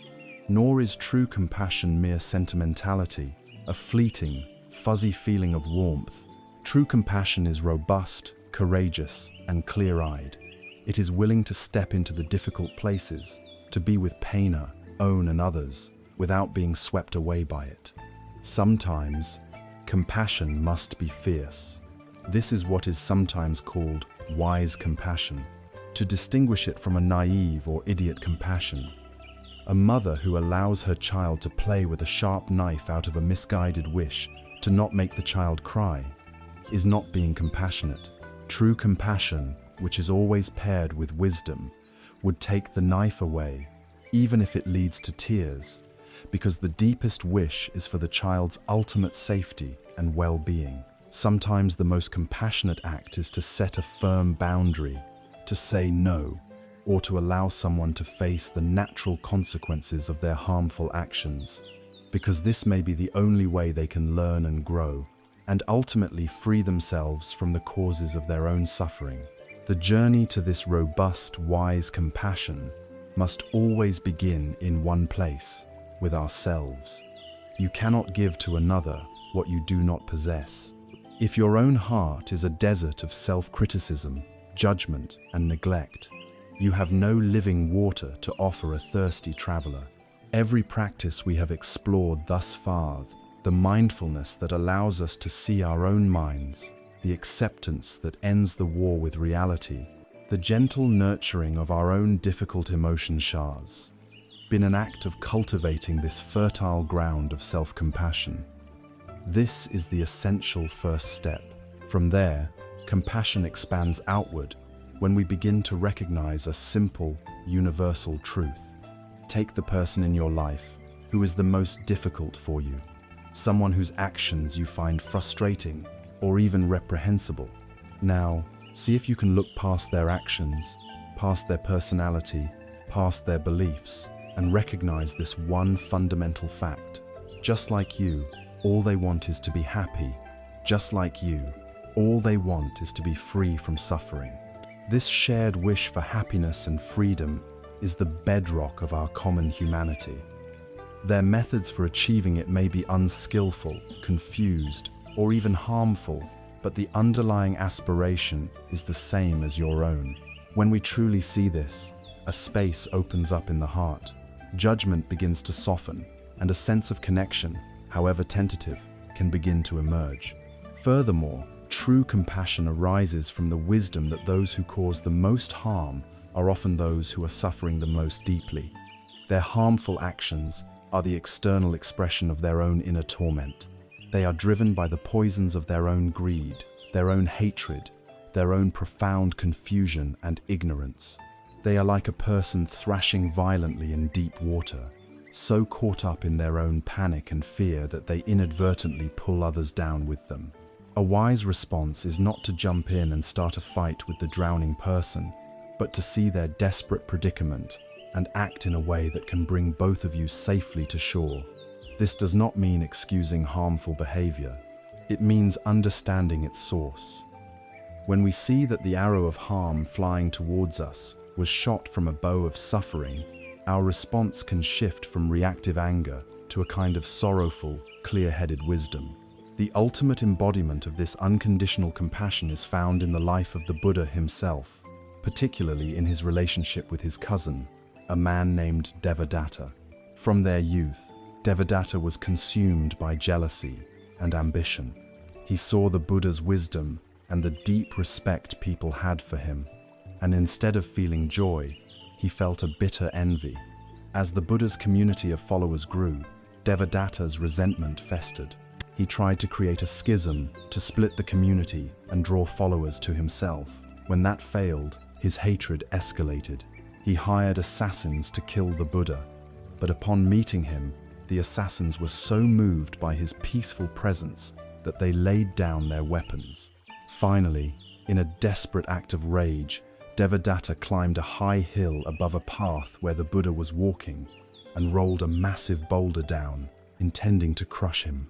The boulder shattered on a ledge, and only a small splinter struck the Buddha's foot, causing a minor injury. In the face of these repeated murderous attacks, the Buddha's response was unwavering. He never showed anger. He never showed fear. He never sought retaliation. He looked upon his cousin Devadatta with a heart full of karuna. His disciples were outraged, demanding that Devadatta be punished, but the Buddha remained serene. He saw past the monstrous actions to the tortured heart behind them. He saw a man so consumed by the poisons of jealousy, ambition, and hatred that he was living in a self-created hell. The Buddha's heart ached for Devadatta, not because of the harm Devadatta was trying to inflict upon him, but because of the terrible karmic seeds of suffering that Devadatta was planting for himself with every hateful act. The Buddha's peace was not dependent on his cousin's approval or good behavior. It was an unconditional quality of his own liberated mind. His compassion was not a feeling he had to generate. It was simply the natural radiance of his wisdom, shining on all beings equally, just as the sun shines on both the fragrant flower and the thorny weed. This is the state to which we aspire. Compassion, in its highest form, is a fundamental shift in perspective. It is the realization that there is no other. The walls we build between ourselves and others are an illusion created by the ego. When those walls dissolve, we see that their joy is our joy and their suffering is our suffering. Cultivating compassion is the most powerful antidote to the isolation and fear that defines so much of modern life. It is the bridge that connects our inner world of practice to the outer world of action. It is the motivating force that transforms personal peace into a benefit for all. Yet, this raises a deeply practical question. It is one thing to cultivate this compassionate heart in quiet meditation, but how do we protect this tender, open state when we must live and work in a world that is often messy, chaotic, and far from pure? How do we, like the Buddha, remain serene and loving in the face of the world's metaphorical boulders and assassins? How does the lotus flower, a symbol of purity and enlightenment, manage to grow and blossom in the thick, dark mud?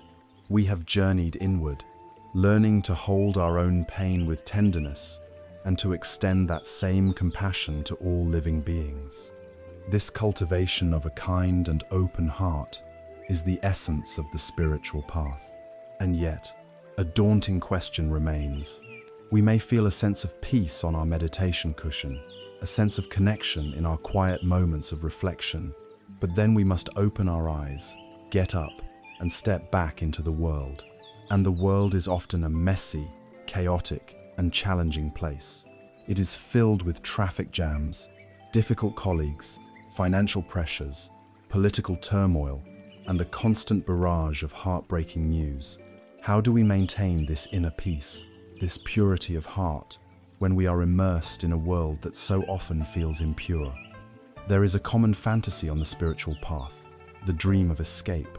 We imagine that if we could just retreat to a monastery on a remote mountain, or live in a perfectly serene community, surrounded only by wise and gentle people, then we could finally be at peace.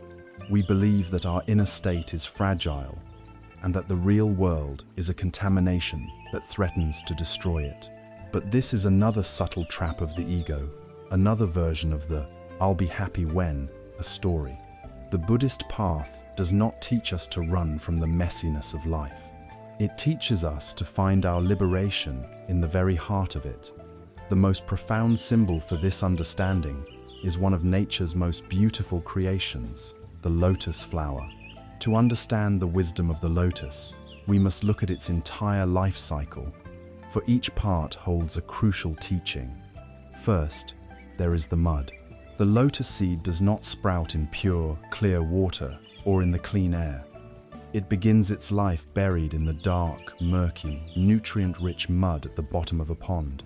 This mud represents the totality of our human condition, the messy, difficult, and often painful stuff of everyday life. It is the world of samsara, the endless cycle of suffering. The mud is our anxiety, our past traumas, our grief, our confusion. It is the difficult relationship, the stressful job, the chronic illness.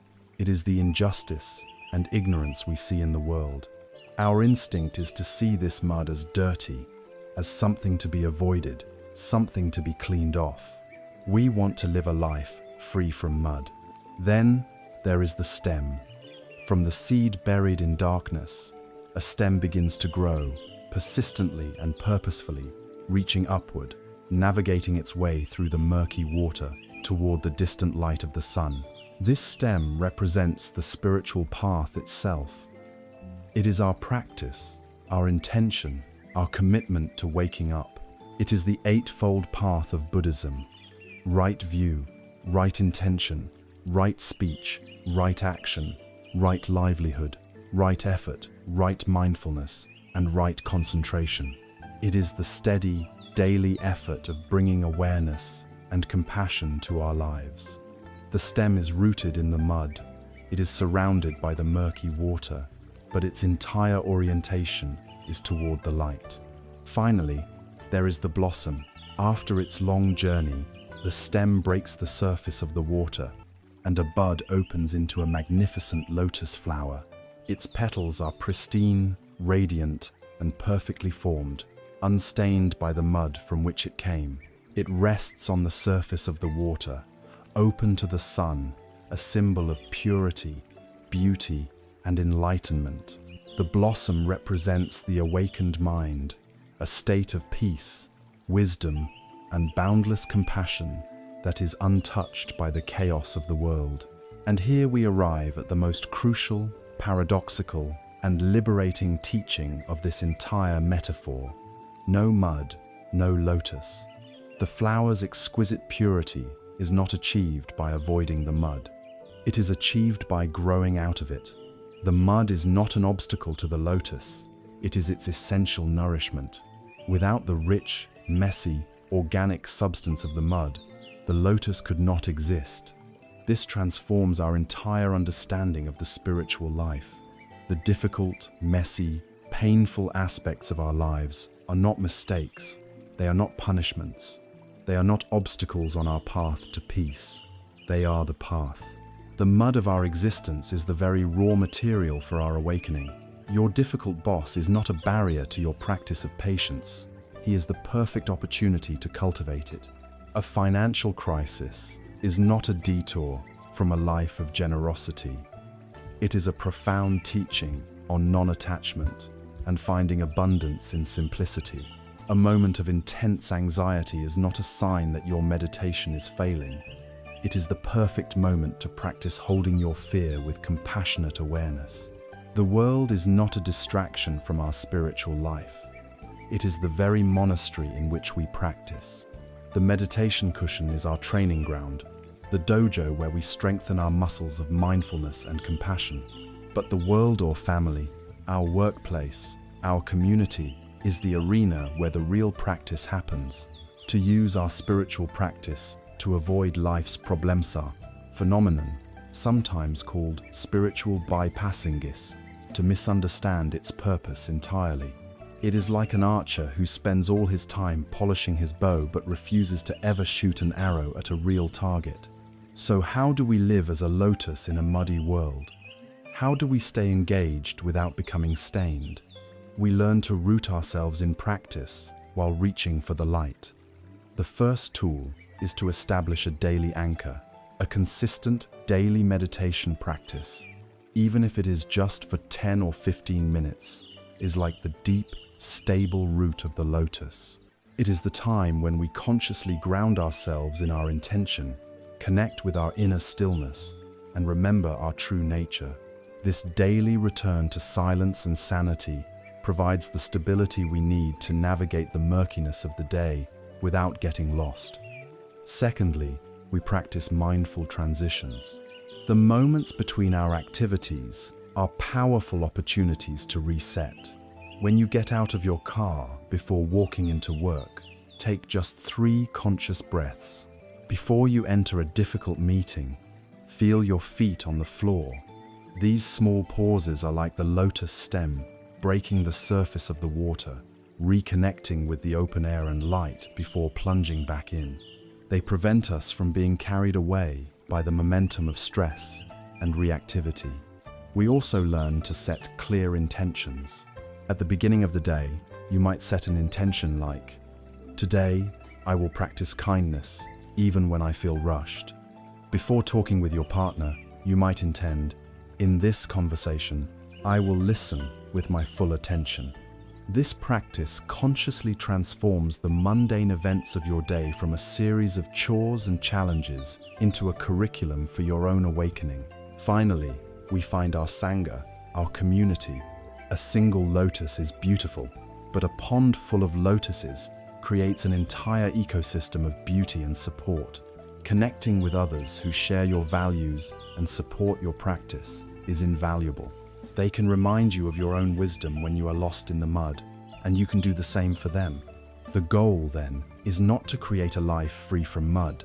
Such a life is impossible, and the desire for it only creates more suffering. The goal is to become the lotus. The goal is to develop a heart so open, a mind so clear, and a spirit so resilient that you can be rooted in the messy, chaotic, beautiful reality of human life and still blossom into a being of grace, peace, and compassion. You learn to transform the very substance of your suffering into the nourishment for your own awakening. You realize that peace is not the absence of problems, but the profound ability to meet any and all problems with an unwavering and compassionate heart. Now that we have established this ground, the understanding that our challenges are our path, we must look more closely at the specific mechanisms of suffering that keep us stuck in the mud. We must learn to distinguish between the pain that life inevitably brings and the extra layers of suffering we add on top of it ourselves. We must learn the wisdom of the second arrow. We have come to understand that our life's challenges are not impediments to our spiritual path. They are the very path itself. The mud of our daily struggles is the essential nourishment required for the lotus of our wisdom to bloom. This is a liberating perspective, allowing us to engage with the world with a newfound sense of purpose and courage. Now, we must sharpen this skill. We must learn to navigate the inevitable moments of pain with such profound grace and clarity that we can feel them fully without being shattered by them. To do this, we turn to one of the most practical and transformative teachings offered by the Buddha, a principle that, if truly understood and applied, can eradicate the vast majority of our mental and emotional suffering. This is the profound wisdom of the second arrow. The Buddha once explained this principle through a simple, powerful parable. He said that when an ordinary person, untrained in the ways of wisdom, is touched by a painful feeling, be it physical, emotional, or mental, it is as if they have been shot with an arrow. The initial experience is sharp, startling, and undeniably painful. But then, this ordinary person, lost in their confusion and habitual reactivity, becomes agitated and distressed by that initial painful feeling. They resist it, they resent it, they grieve over it, they build elaborate stories around it, and in doing so, they foolishly pick up another arrow and shoot it into themselves, in the very same spot. Now, they are reeling from the pain of two arrows. The first arrow was shot by life, the second was shot by their own hand. The Buddha then described the wise and well-trained student. When this student is struck by that same painful feeling, they also feel the clean, sharp sting of the first arrow. They do not deny its existence. But because they understand its nature, because they have trained their mind, they do not become agitated. They do not resist or resent the initial pain. And so, they do not fire the second arrow. They feel the pain of only one arrow, not two. This elegant teaching is a roadmap to genuine freedom. It distinguishes between the inevitable pain of life and the optional, self-created suffering that we so often add on top of it. Let us first examine the first arrow with clarity and courage. The first arrow represents the unavoidable, objective pains that are an intrinsic part of the human contract. These are the raw, unfiltered facts of existence. We can think of them in several categories. There is physical pain, the sudden agony of a broken bone, the throbbing of a migraine, the persistent discomfort of a chronic illness, the inevitable weakening of the body in old age. There is emotional pain, the deep, hollow ache of grief when a loved one dies, the sting of rejection from a person whose love we desire, the bitter taste of disappointment when our hopes are dashed. There is social pain, the humiliation of a public mistake, the sting of an unjust criticism, the loneliness of feeling misunderstood or excluded. And there is existential pain, the moments when we confront our own mortality or when life feels devoid of meaning and purpose. These first arrows are not a sign that you have done something wrong. They are not a punishment. They are simply part of the natural landscape of life, like mountains and rivers, storms and sunshine. To wish for a life entirely free from first arrows is to wish to be something other than human. The second arrow, however, is a different matter entirely. The second arrow is not an event. It is our interpretation of an event. It is the complex, cognitive, and emotional superstructure of suffering that we build upon the simple, clean foundation of pain. It is the story we tell ourselves about the first arrow. The second arrow is composed of our resistance, our judgment, our fear, our self-pity, our shame, our blame, and our catastrophizing. While the first arrow is an external or physical event, the second arrow is a creation of our own mind. It is the poison we add to the wound. It is the difference between simply feeling sad and believing that your entire life is a tragedy. It is the difference between feeling physical pain and believing that your body has betrayed you and your life is ruined. The crucial, life-altering insight of this teaching is that while we often have very little control over the first arrow, we have the potential for complete control over the second. The power to not fire the second arrow is the greatest power we can cultivate. It is the path to unshakable resilience and inner peace. To gain this power, we must first become experts in identifying the various second arrows we habitually fire at ourselves. We must become conscious of the ways we manufacture our own misery. One of the most common second arrows is resistance, which takes the form of the thought, "This shouldn't be happening." Imagine you have spent months meticulously planning an outdoor wedding. On the morning of the ceremony, you wake up to dark clouds and a torrential downpour. The rain is the first arrow. It is an objective, uncontrollable fact. The second arrow is the internal scream. "No, this can't be happening. It's not fair. My perfect day is ruined." This resistance, this mental argument with the weather, creates immense frustration, anger, and despair. It adds a thick layer of psychological torment on top of the simple logistical problem of the rain. The wise person feels the disappointment of the first arrow, but then says, "Okay, it is raining. Now, what is our plan B?" They don't waste precious energy fighting a battle with the sky. Another devastating second arrow is catastrophizing, or spinning a narrative of future doom. Let's say you go for a routine medical checkup, and the doctor, with a concerned look, says they've found something and need to run more tests. The uncertainty and initial fear are the first arrow. The second arrow is the mind immediately leaping to the worst possible conclusion. "This is it. It must be cancer. I'm going to die. I'll never see my children grow up. My life is over." In an instant, the mind constructs a terrifying future, and you begin to live in the emotional reality of that horror story, long before you have any actual information. The suffering created by this catastrophic thinking is immense, and it is entirely a product of the second arrow. Perhaps the most insidious second arrow is that of self-judgment or self-blame. It is the voice of our harsh inner critic. Imagine you are trying to overcome a long-standing addiction, and after a period of success, you have a relapse. The relapse itself, the breaking of your commitment, is the first arrow.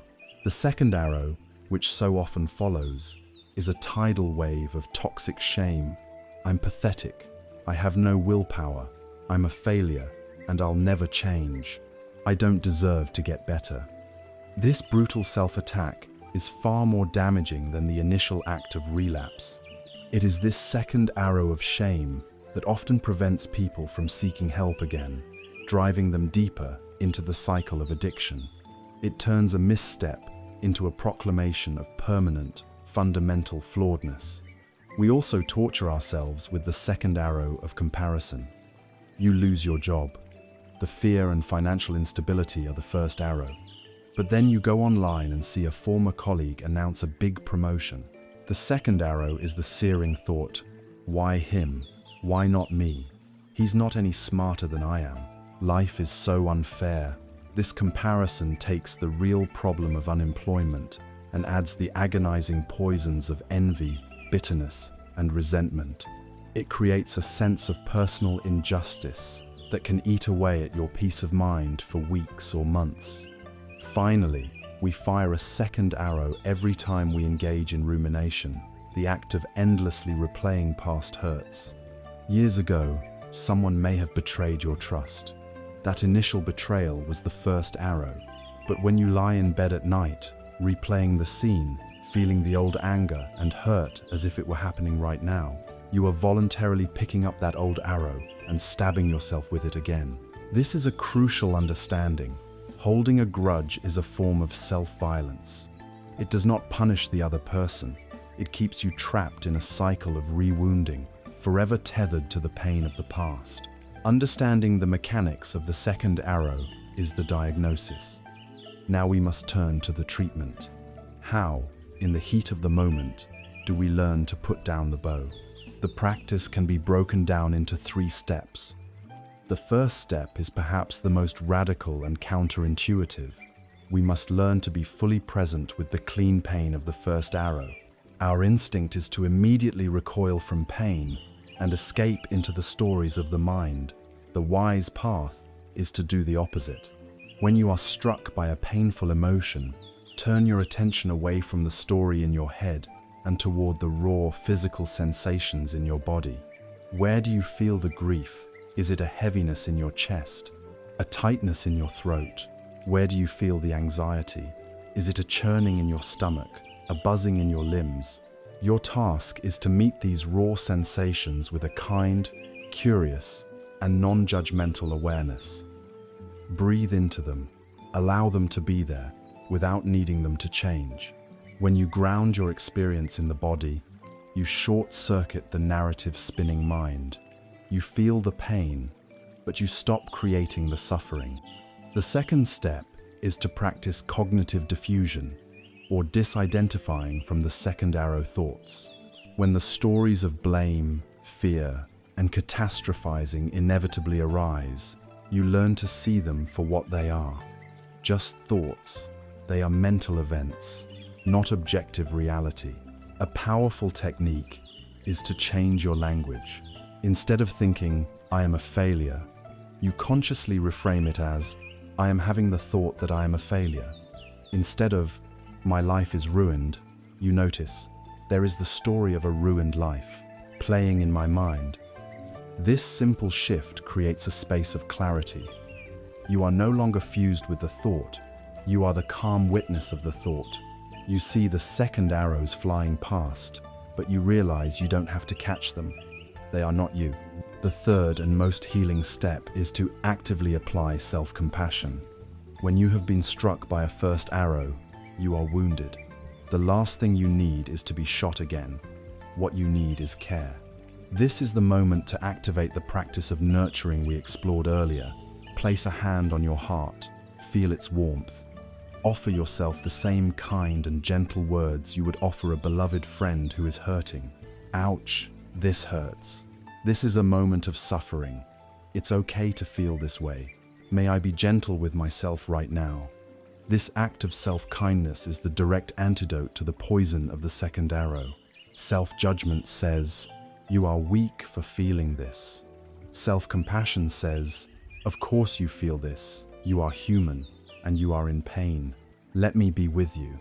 It is the application of a soothing balm to the initial wound, which prevents it from becoming infected with suffering. True resilience, then, is not the ability to build armor so thick that the first arrows cannot pierce it. That is an impossible fantasy. True resilience is the grace and wisdom to feel the pain of the first arrow without firing the second. It is the courage to be vulnerable to life and the compassion to take care of yourself when you are wounded. It is the difference between standing in a rainstorm and accepting that you will get wet versus standing in a rainstorm while also hitting yourself with a hammer and screaming about the injustice of the clouds. We can all learn to put down the hammer. This practice of letting go of our reactivity, our judgments, and our attachment to outcomes is the key to emotional freedom. To deepen this freedom, we must now turn our attention to the heavy burdens from the past. We continue to carry the old resentments and grievances that are nothing but second arrows we have been firing at ourselves for years. We must learn the art of emptying our boat. We have learned the wisdom of not firing the second arrow, the art of feeling life's inevitable pain without adding the poison of our own mental suffering. This is a practice for the present moment. But what of the pains of the past? What do we do with the old wounds, the deep betrayals, the lingering resentments that we carry with us like ghosts? Many of us are haunted by the past.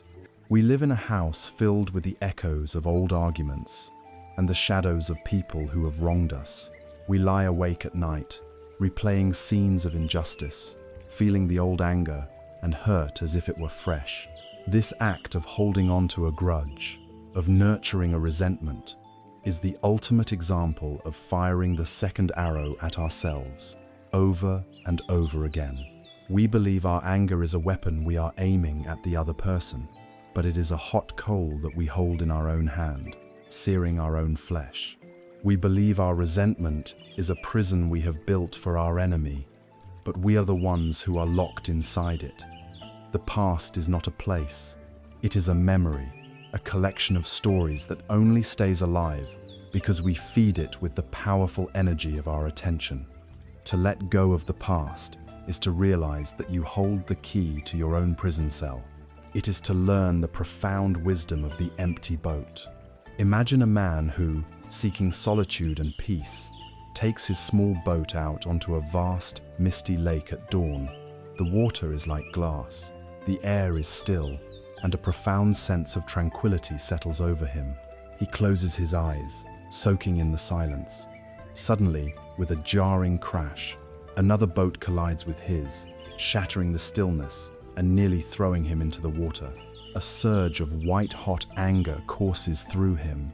His peace is ruined, his boat is damaged. He stands up, his fists clenched, ready to unleash a torrent of rage upon the careless, inconsiderate fool who has so rudely disturbed his solitude. He opens his mouth to shout, his mind already composing a story of blame and indignation. But as he peers through the slowly parting mist to identify his target, he sees that the other boat is completely empty. It must have broken free from its moorings on the shore and drifted silently across the lake, carried only by the gentle, unseen current. In that instant of seeing, a profound shift occurs within the man. His anger, which was so solid and real a moment before, completely vanishes. It has nowhere to land. It makes no sense to scream at an empty boat.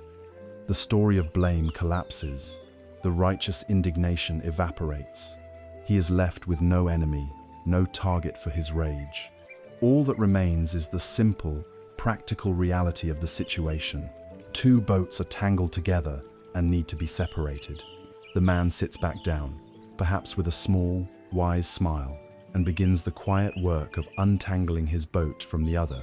The great Taoist philosopher Zhuangzi, who first told this story, concluded with this powerful insight: if a man can empty his own boat, he can cross the river of the world, and no one will be his enemy. The deepest teaching of this parable is this: all the boats are empty. The people who crash into our lives, who hurt us, who betray us, who seem to inflict pain upon us with such carelessness, are almost always like that empty boat. They are not acting from a place of solid, malicious intent. They are adrift. They are being carried by the powerful, unseen currents of their own fear, their own confusion, their own pain, their own conditioning. They are so lost in the storm of their own mind that they are not even aware that they have crashed into us. When someone betrays you, it is because the empty boat of their own insecurity has drifted into you. When someone speaks to you with cruelty, it is because the empty boat of their own inner suffering has collided with your own. Seeing this does not mean that the first arrow of their action doesn't hurt. It does. The collision is real. The damage is real.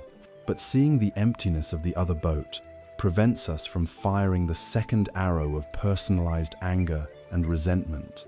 It depersonalizes the hurt. It shifts the story from, "That person deliberately attacked me," to, "That person, in their own suffering and confusion, acted in a way that caused me pain." This subtle shift changes everything. It takes the personal sting out of the wound. It allows us to see the other person not as a monster, but as a deeply flawed, suffering human being. Another empty boat adrift in the mist. Why then do we find it so hard to let go? Why do we choose to remain angry at what we know is an empty boat? We cling to our resentment because it gives the ego a powerful, if painful, sense of identity. To be the one who was wronged is a compelling story. It makes us the hero, the victim, in the drama of our own life. It gives us a sense of moral superiority. Our anger can feel like a shield, a way of protecting ourselves from being hurt again. We believe that if we let go of our anger, if we forgive, it is the same as saying that what happened was okay, or that the other person has gotten away with it. But this is a profound misunderstanding of forgiveness. Forgiveness is not for the other person. It is a gift you give to yourself. Forgiveness is not condoning the harmful action. It is not forgetting what happened. It is not necessarily reconciling with the person who hurt you. Forgiveness is the selfish, courageous act of deciding that you will no longer drink poison and wait for the other person to die. It is the decision to put down the hot coal, not because the other person deserves it, but because you are tired of burning your own hand. It is the act of untangling your boat from theirs, so that you can continue on your own journey, free from the wreckage of the past. It is the ultimate act of self-liberation. The practice of emptying your boat, of letting go, begins with acknowledging the full extent of your pain. You do not spiritually bypass the hurt. You allow yourself to feel the anger, the sadness, the sense of betrayal. You honor the reality of the first arrow. You say to yourself, "Yes, that was deeply painful. What happened was not okay." Then, you practice becoming mindful of the cost of your non-forgiveness. You notice the tension it creates in your body, the bitter taste it leaves in your mind. You see how much energy you expend every day keeping that old story alive. You recognize, with clarity, that you are the primary victim of your own resentment. You see that your anger is a prison, and you are both the prisoner and the jailer. Once you truly see the cost, you can begin the active process of letting go. A powerful practice is to write a letter that you will never send. Write down everything you wish you could say to the person who hurt you. Pour out all your anger, all your pain, all your disappointment onto the page. Do not hold back. When you are finished, read it aloud to yourself. Then, in a safe and conscious way, burn the letter. As you watch the paper turn to ash, visualize yourself releasing the energetic cord that has bound you to that person and that event. You are not destroying them. You are dissolving your own attachment to the pain. Another, perhaps more advanced practice, is to begin to cultivate compassion for the person who harmed you, to truly see them as an empty boat. You can try to imagine the world from their perspective. What fears, what insecurities, what deep-seated suffering might have been driving them. Again, this is not to excuse their behavior, but to understand it, to depersonalize it. When you can see their humanity, even in their flaws, the hardness of your own anger begins to soften. Letting go of the past is an act of profound inner hygiene. It is like cleaning out a cluttered room in your house, creating space for new light and new air to enter. It frees up an immense amount of energy that can be used for creating a beautiful present and a wise future. When we finally untangle ourselves from the wreckage of the past, we are free to turn our boat forward. But as we look ahead, we see that the lake is still covered in mist. The future is a vast, unknowable territory. Having freed ourselves from the prison of the past, how do we now learn to sail peacefully into the liberating and often frightening uncertainty of what is to come? We have learned to let go of the heavy burdens of the past, to empty our boat of old resentments, and see those who have hurt us not as monsters, but as fellow sufferers adrift in their own confusion. This act of forgiveness is a profound cleansing. It frees up immense space within us. But as we turn our boat forward, away from the familiar shores of the past, we are confronted by a vast and intimidating sight, an endless ocean shrouded in a thick, impenetrable fog. This is the future, and for the human mind, for the ego that craves control and predictability above all else, this impenetrable fog of uncertainty is perhaps the greatest source of fear and anxiety we can ever face. Our entire culture is built upon the worship of certainty. We create 5-year plans, detailed career roadmaps, and retirement projections. We want a map for life. We want to know with absolute assurance that our relationship will last, that our health will hold, that our children will be safe, that our efforts will be rewarded. We believe that if we can just create a detailed enough map, we can navigate around all of life's dangers and guarantee a safe arrival at the destination of happiness. This desperate craving for a map, for a known future, is a primary function of the ego. As we have seen, the ego is a fragile story, a collage of memories and beliefs that we have mistaken for a solid self. Because it is not real, it lives in a state of constant, low-grade terror. Its survival strategy is to try and control everything, to nail down the shifting floorboards of reality. An unknown future is the ultimate threat to this project, because it is a territory the ego cannot script, a story it cannot yet write. Faced with this vast emptiness of the unknown, the ego's primary tool is worry. It begins to play the endless, torturous game of what if.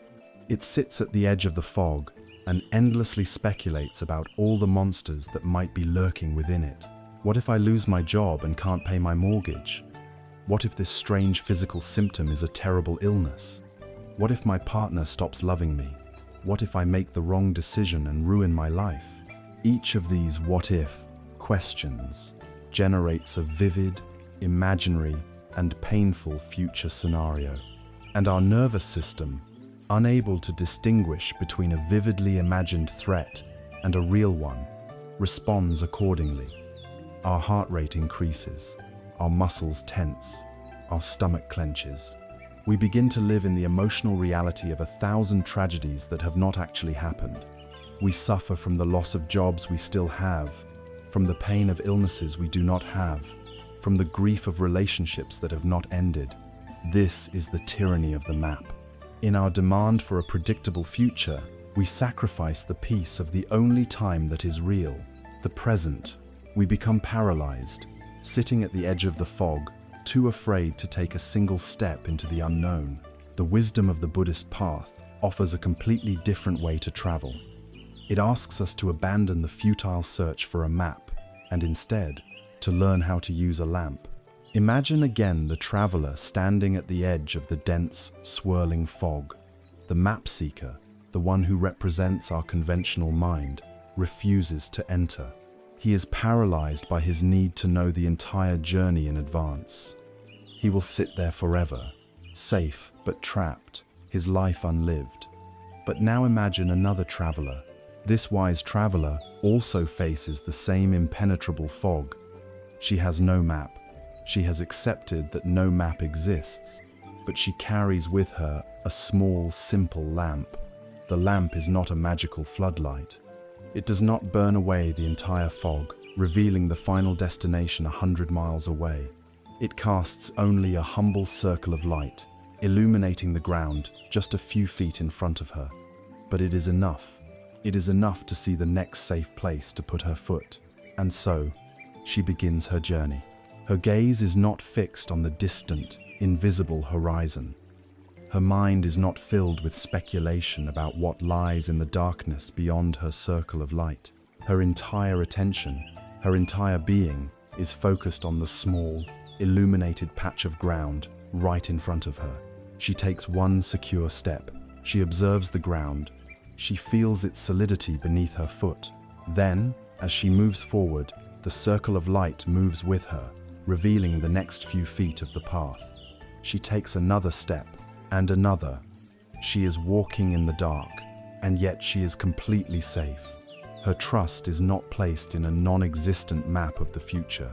Her trust is placed in her lamp, and in her own ability to skillfully navigate the small patch of the present moment that is revealed to her.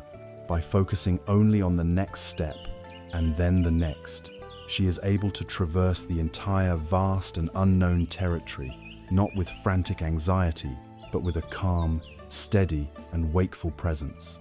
This beautiful parable is a perfect model for our own lives. The fog, of course, is the unknown future. Its existence is an undeniable fact of life. The lamp is the faculty we have been working to cultivate throughout this entire journey. Our own present moment awareness, our mindfulness. The humble circle of light it casts is the present moment itself, the only place where we have any real information, the only place where we can act, the only place where life is actually lived. And the journey, one step at a time, is our life, unfolding not as a grand, pre-written narrative, but as a sequence of single, precious, present moments. To trust in the universe's plan, then, is not to believe that a map exists and that everything will go according to a pleasant script. It is to trust your lamp. It is to have a deep and abiding faith that your own awareness, your own mindfulness, your own wisdom and compassion are bright enough to handle whatever the next step reveals. It is faith in your inner resources, not in external outcomes. When we can make this radical shift, something extraordinary happens. We can learn to replace our fear of uncertainty with a sense of curiosity. The question, what if something terrible happens, is a question born of fear, and it closes the mind. The question, I wonder what will happen next, is a question born of curiosity, and it opens the mind to possibility. It reframes life from a dangerous ordeal to be survived into a grand adventure to be lived. This letting go of the map is also profoundly liberating. When we are clinging to a rigid plan, to a specific blueprint for our life, we are closed off to the magnificent, unplanned beauty of reality. We are so focused on getting to our predetermined destination that we miss the beautiful, unexpected detours, the serendipitous encounters, the surprising opportunities that life presents to us. When we let go of the map, life becomes a creative dance of improvisation. We can respond with grace and skill to what is, rather than being perpetually disappointed that what is doesn't match our plan. This practice of walking in the dark can be cultivated in moments of high anxiety. When you find your mind spinning into a vortex of what-ifs about the future, you can use the practice of just this. Gently but firmly, bring your attention back from the imaginary catastrophes and ground it in the simple, tangible reality of your immediate experience. Just this breath flowing in, just this feeling of my hands resting in my lap, just the sound of the clock ticking. Each time you do this, you are stepping back into the safe, warm circle of your lamp's light.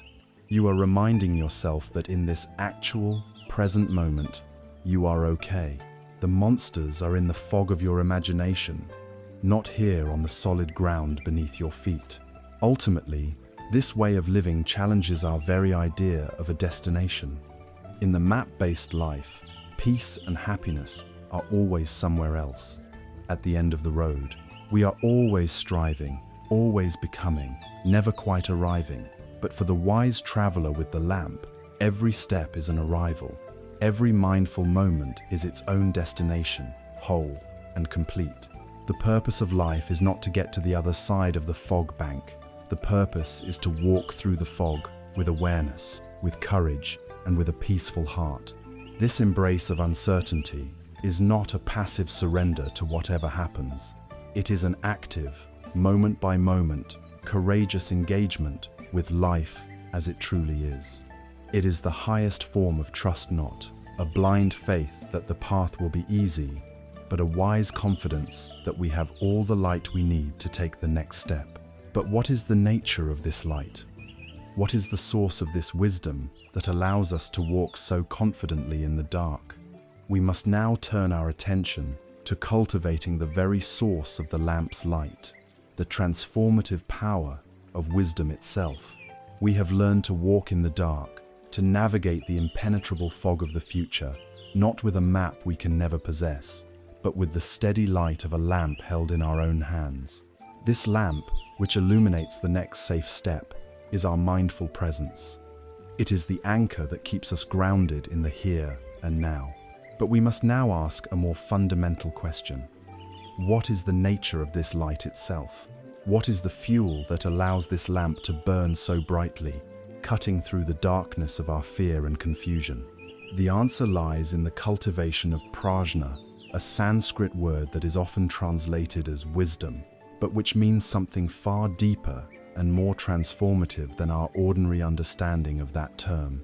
In our culture, we tend to equate wisdom with knowledge, the accumulation of facts, information, and intellectual concepts. A person who has read thousands of books, who can quote philosophers and scientists, who possesses a vast mental library, is considered wise. But from a Buddhist perspective, this is merely knowledge. Knowledge is like collecting detailed maps and guidebooks of a foreign country. You can study the maps for years. You can memorize the names of every city and river. You can become an expert on the nation's history and culture. But this is not the same as the direct, lived experience of walking its streets, breathing its air, and speaking with its people. Prajna is not the map. It is the direct seeing of the territory itself. It is a penetrating, experiential insight into the fundamental nature of reality, an understanding so profound that it has the power to cut through all illusion and liberate the heart. The difference between mere knowledge and true wisdom is perfectly illustrated in the ancient parable of the blind men and the elephant. A king once brought a magnificent elephant into his courtyard and assembled a group of men who had been blind from birth. He invited them to approach the elephant, to touch it, and then to describe what it was. The first man reached out and his hands found the elephant's thick, sturdy leg. "I see," he declared confidently. "An elephant is like a great, living pillar." The second man grasped the elephant's tail as it swished back and forth. "No," he argued, "you are wrong. An elephant is like a coarse rope." A third man happened to touch one of the elephant's long, smooth tusks. "You are both fools," he said. "An elephant is clearly a cold, hard spear." Another, who felt the large, flapping ear, insisted it was like a heavy fan. The man who laid his hands on the elephant's broad side proclaimed, "An elephant is a solid, living wall." Having each gained their own partial, tactile knowledge, the men fell into a furious argument.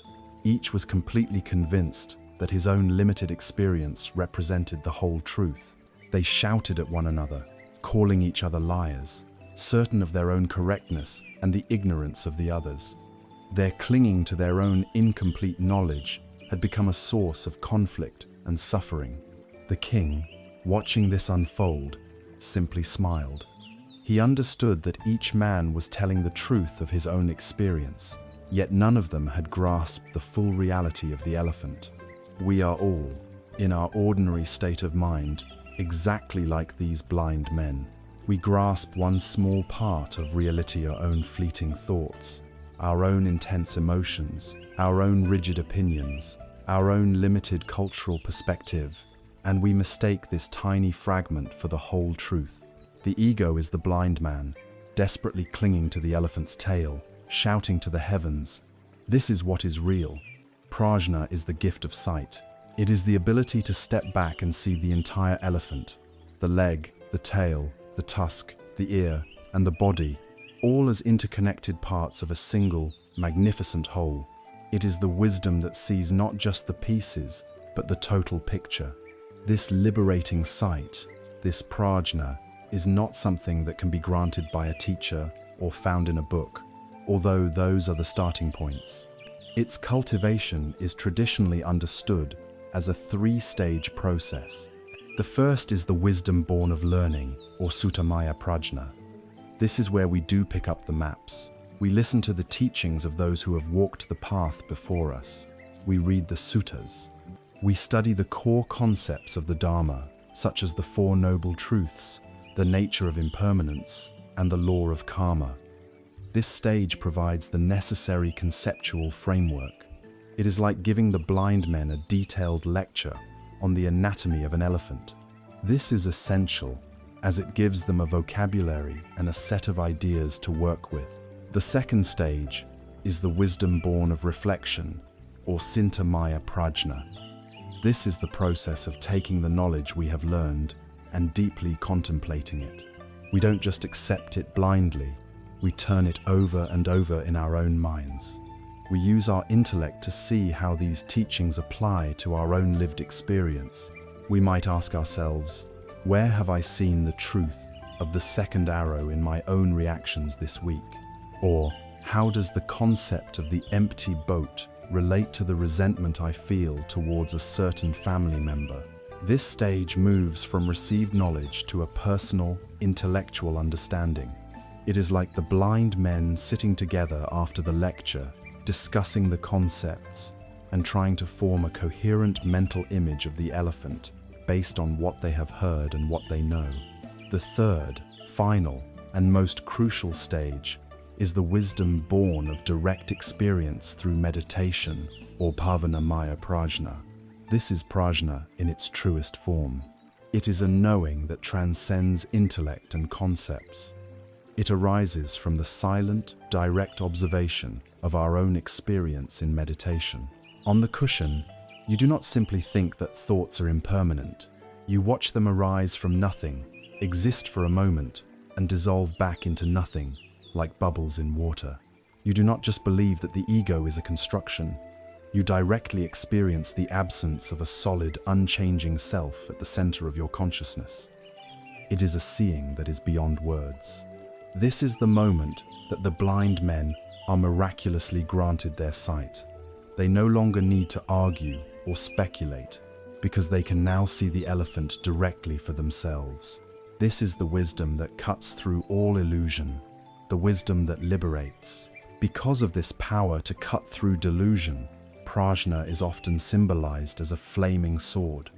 It is the sword of discernment, wielded by the great bodhisattva of wisdom, Manjushri. This is not a sword of violence that harms others. It is a sword of clarity that cuts away everything that is false within our own minds. It is the sword that cuts through the fog of ignorance. It is the sword that severs our attachment to fleeting pleasures and our aversion to fleeting pains. Most importantly, it is the sword that cuts through the primary illusion of a solid, separate, and permanent self, revealing the interconnected and ever-changing truth of our existence. With this sword of wisdom, we are no longer reacting to life based on our blind conditioning. We can see a situation with clarity, discern a wholesome path from an unwholesome one, and choose a course of action that is rooted in a true understanding of reality. This wisdom is the light of our lamp, the ultimate source of our inner strength and freedom. And yet, the path to full awakening requires more than just a sharp mind. The Buddha taught that enlightenment is like a great bird, and for it to fly, it needs two wings, perfectly balanced. One wing is prajna, wisdom. The other wing is karuna, compassion. Wisdom without compassion can become cold, arid, and disconnected.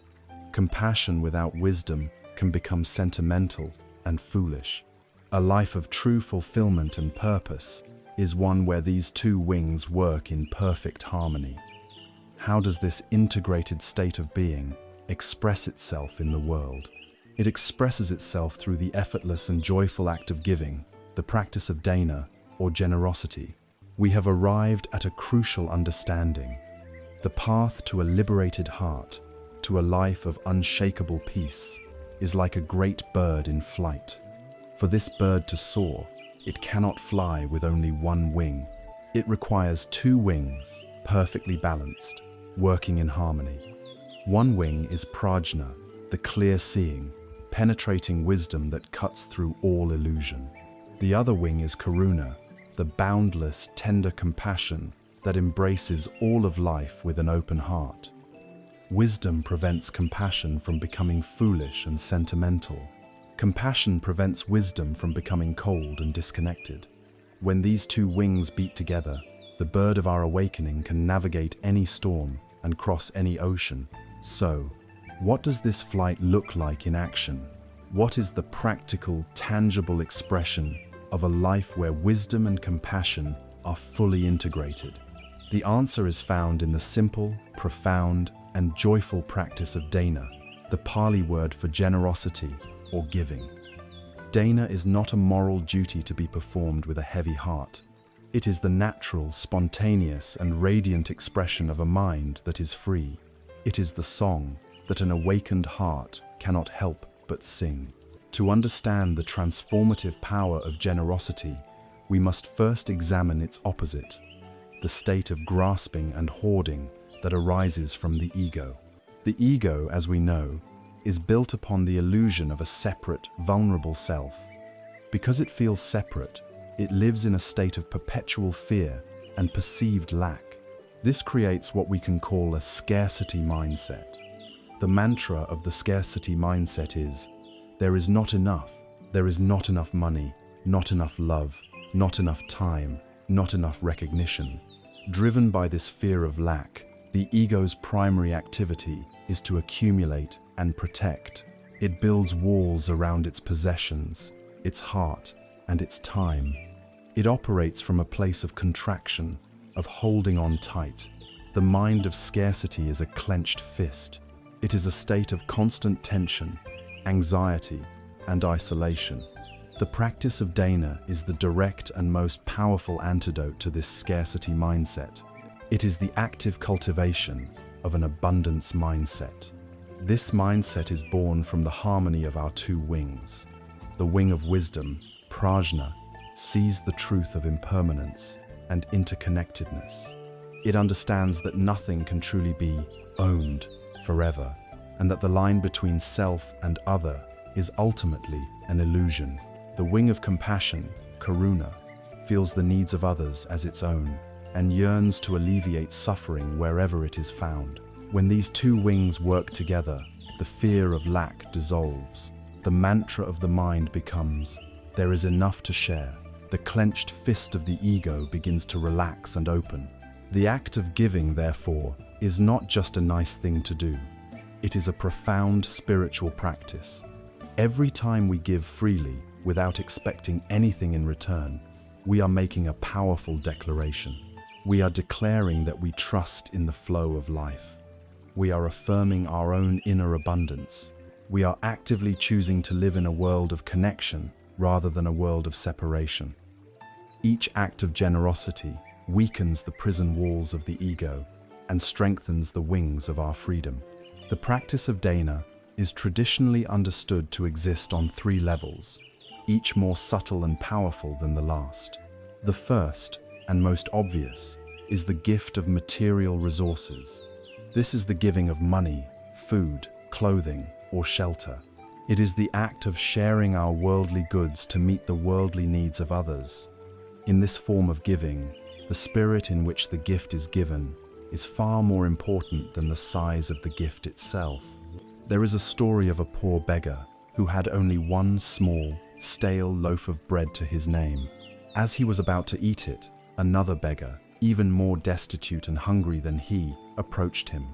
Without hesitation, the first beggar broke his single loaf of bread in half and shared it. In that moment, his act of generosity was immeasurably greater than that of a king who might give 100 gold coins from his vast treasury. The king gives a tiny fraction of his surplus, while the beggar gives half of all that he has. The true measure of a gift is the measure of the selflessness in the heart of the giver. The second and higher form of giving is known as abhayadana, the gift of fearlessness. This is the gift of offering safety, protection, and security to other beings. We practice this form of generosity when we stand up for someone who is being treated unjustly, using our strength to shield them from harm. We give the gift of fearlessness when we create a safe and non-judgmental space for a friend to share their deepest vulnerabilities and fears, offering them the refuge of our stable presence. When a parent soothes a child's nightmare, they are giving the gift of fearlessness. When we live our own lives with a calm and peaceful demeanor, our very presence can help to quell the anxiety in those around us. This is a profound gift. The Buddha himself was said to be the greatest giver of fearlessness. For by teaching the path to the end of suffering, he offered all beings the ultimate protection from their deepest fears of sickness, old age, and death. The third and most supreme gift is Dhammadana, the gift of the truth, the gift of the Dharma. This is the gift of sharing the teachings and practices that lead to true and lasting freedom. While material gifts can alleviate temporary suffering, and the gift of fearlessness can provide temporary security, the gift of the Dharma helps people to liberate themselves. It is the gift that keeps on giving, empowering others to find their own inner wellspring of peace and wisdom. You don't have to be an enlightened master to offer this gift. You give the gift of the Dharma when you share a book that has helped you, when you gently teach a friend a simple breathing exercise to calm their anxiety, or when you listen to someone with such deep, mindful presence that they come to their own insights. Most powerfully, you give the gift of the Dharma by simply embodying the practice yourself. When you live your life with integrity, kindness, and a quiet sense of peace, you become a living teaching, a lamp that silently inspires others to seek out the light for themselves. In all these forms of giving, the motivation is not to receive something in return, not even to accumulate good karma. To give with the expectation of a reward is not true generosity. It is a subtle form of commerce. The true joy of dana is found in the act of giving itself. The Buddha taught that there is a joy that arises in the heart before you give, as you form the wholesome intention to be generous. There is a joy that arises during the act of giving, as you experience the spaciousness and connection of letting go. And there is a joy that arises after you have given, as you reflect on the skillful and compassionate action you have performed. This joy is the true reward. In the moment of a pure, selfless act of giving, the rigid boundary between me and you, between giver and receiver, momentarily dissolves. There is only a flow of warmth, of connection, of shared humanity. This experience is a direct taste of freedom from the lonely prison of the ego. It is a joyful rehearsal for the ultimate letting go. Every time we give, we practice non-attachment. We loosen the ego's desperate grip on our possessions, our time, and our sense of a separate self. Generosity, then, is the music that flows from the instrument of a well-practiced heart. It is the radiant and practical expression of wisdom and compassion in the world. It is the practice that makes our own inner journey a blessing for all beings. When we learn to live with this kind of open-handedness, when our lives are guided by wisdom and suffused with compassion, we begin to discover a new kind of happiness.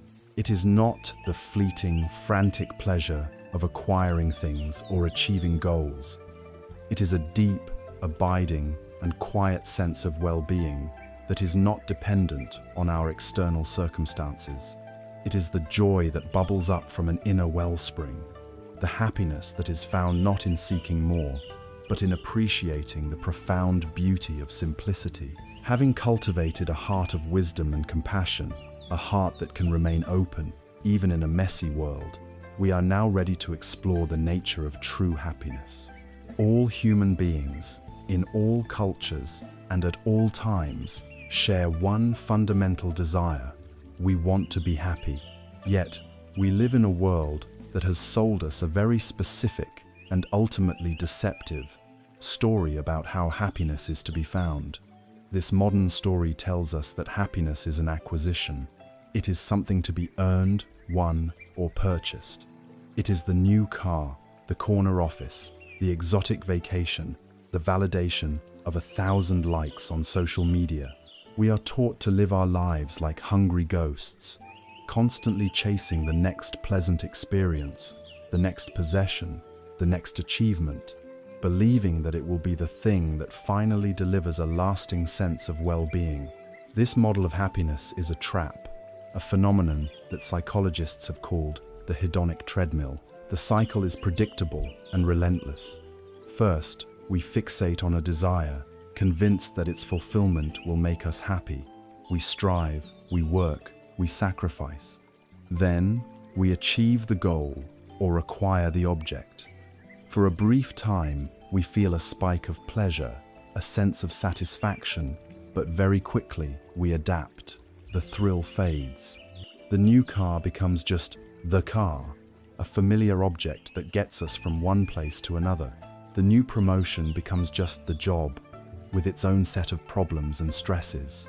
Our baseline of happiness returns to where it was before, and our mind, still hungry, immediately begins to scan the horizon for the next thing to chase. This is the great deception of our time.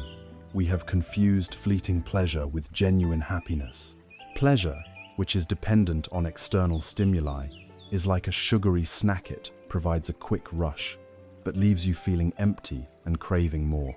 True happiness, what the Buddhist tradition calls sukha, is not a fleeting pleasure. It is a deep and abiding state of well-being, an inner peace and contentment that arises not from getting more, but from needing less. It is the nourishing meal for which our souls are starving. The profound difference between these two ways of life is illustrated in the ancient story of a powerful king. This king had everything a person could possibly want. He had mountains of gold, magnificent palaces, servants to attend to his every need, the finest food, and the most beautiful art. He had power over all the lands he could see. Yet, despite this staggering external wealth, he was deeply and miserably unhappy. A profound boredom and a quiet anxiety gnawed at him day and night. In desperation, he summoned his wisest advisors. They consulted their ancient texts and told the king of a prophecy. If he could find the happiest man in his kingdom and wear his shirt, the man's happiness would be transferred to him, and he would be cured of his sorrow. The king immediately sent his soldiers and courtiers on a grand quest to find the happiest man. They searched far and wide. They interviewed the kingdom's wealthiest merchants, who spoke of their anxieties about their shipments and competitors. They questioned the most decorated generals, who were haunted by the ghosts of war. They spoke with famous court jesters, who were melancholic when they were not performing. They sought out high priests, who worried about the faith of their flock and their own salvation. They found many people who were successful, respected, and powerful, but they could not find a single person who was truly, deeply happy, without some reservation, some, if only, some lingering dissatisfaction. The quest seemed to be a failure. One evening, a weary royal guard was walking past a fallow field on the outskirts of the kingdom. He heard a man whistling a cheerful, carefree tune. In the twilight, he saw a simple laborer lying on his back in the grass, looking up at the first stars. The man radiated a palpable sense of peace and contentment. The guard approached him and asked, "Good sir, you seem to be in fine spirits. Tell me, "Are you truly happy?" The man looked up, a broad and genuine smile on his face. "Yes," he said, with a quiet laugh. "I believe I am. The day's work is done. My body is tired in a good way. The air is cool, and the stars are coming out. What more could any man possibly wish for?" The guard, overjoyed, knew he had found his man. He explained the king's plight and the prophecy, saying, "The king is desperately unhappy. He will give you anything you desire if you will just give him your shirt to wear." The happy man sat up, his smile turning from one of contentment to one of gentle amusement. "I would gladly give the king my shirt," he said, "but I am afraid I cannot." He then opened his simple, patched tunic. In the fading light, the guards saw the truth. The happiest man in the entire kingdom was so poor, he did not own a shirt. This story reveals a timeless truth. The unhappy king was seeking happiness as an external object, something to be acquired and worn. The happy man had found it as an internal state, a wellspring of joy that was completely independent of his external circumstances. In fact, his happiness was not despite his poverty, but in some ways, because of it. He had nothing, and therefore he wanted nothing. And in wanting nothing, he had everything he truly needed. The path to this kind of happiness, this sukha, is not a process of addition, but one of subtraction. It is the practice of simplicity. In the Buddhist tradition, this is related to the idea of renunciation. To our modern ears, renunciation sounds grim and joyless, a life of self-denial. But this is a misunderstanding. Wise renunciation is not about punishing yourself. It is the joyful act of letting go of the very things that cause you to suffer. You renounce your obsessive need for others' approval, and in doing so, you gain the freedom to be your authentic self. You renounce your addiction to mindless distraction, and you gain the richness of your own focused presence. Simplicity is not about embracing poverty.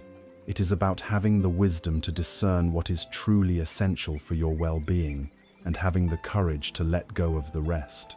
It is the shedding of 1,000 unnecessary burdens that you never realized you were carrying. The most powerful practice for cultivating this inner wellspring of joy is gratitude.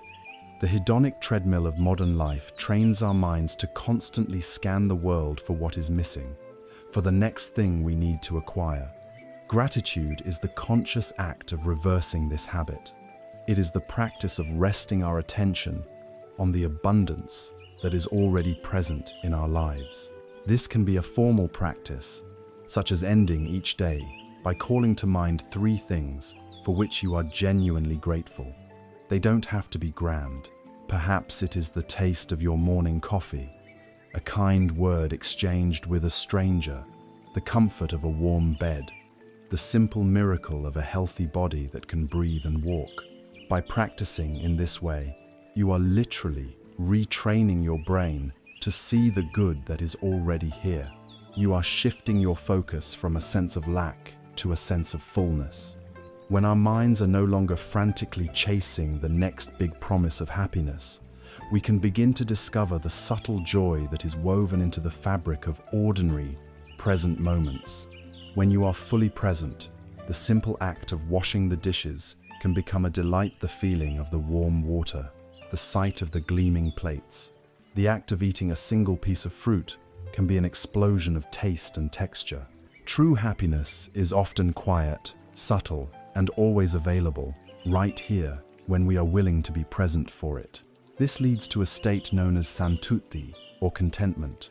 Contentment is not a lazy complacency or a lack of ambition. It is a deep inner satisfaction with what is. It is the end of the war of striving.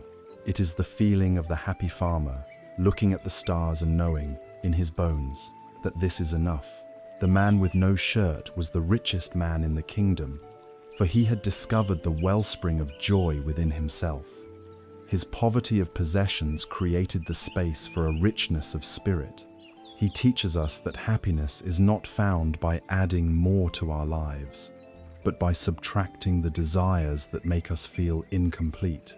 This abiding inner peace This quiet joy that is independent of what we have or what we do creates a profound sense of stability and inner wholeness.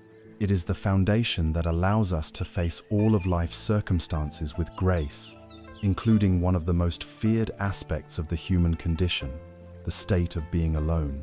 Having discovered this contentment within, how do we now relate to the experience of solitude?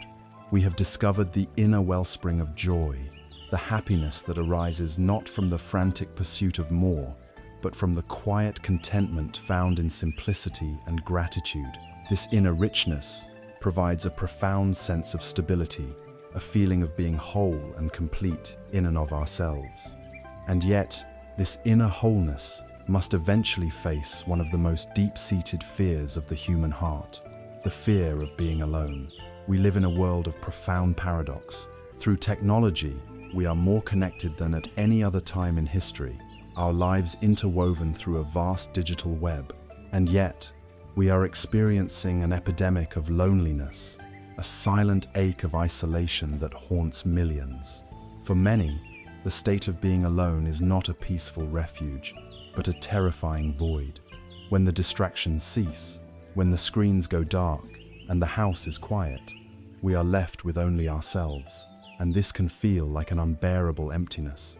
We must ask ourselves, what is it that we are so afraid of?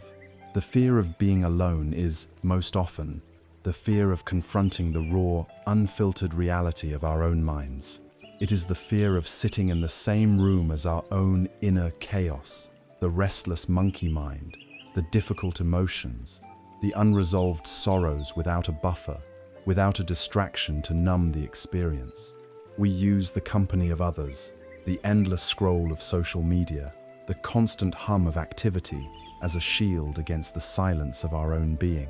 But the Buddhist path teaches us that within this feared silence lies a great gift. It invites us to distinguish between the pain of loneliness and the profound wisdom of solitude. Loneliness is the pain of feeling separate. It is a state of lack, an aching sense of incompletion. From a Buddhist perspective, loneliness is a form of craving. It is the ego's painful lament. The ego, believing itself to be a fragile, isolated entity, feels incomplete on its own. It craves another person to validate its existence, to mirror its importance, to fill its inner void.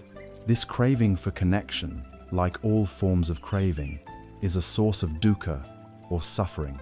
It puts us in a state of perpetual neediness, always looking outside of ourselves for the key to our own wholeness. This kind of loneliness makes our relationships unhealthy. When we seek a partner or a friend to cure our loneliness, we are not engaging with them authentically. We are using them. We are making them responsible for our happiness, asking them to fill a hole within us that they can never truly fill. This inevitably leads to codependency, disappointment, and a clinging sort of love that is rooted in fear rather than freedom. The other person becomes our distraction, our drug against the terror of our own inner emptiness. Solitude, on the other hand, is not a state of lack, but a state of richness. It is not about the absence of others. It is about the joyful presence of oneself. It is a chosen and cultivated state of intimate self-connection.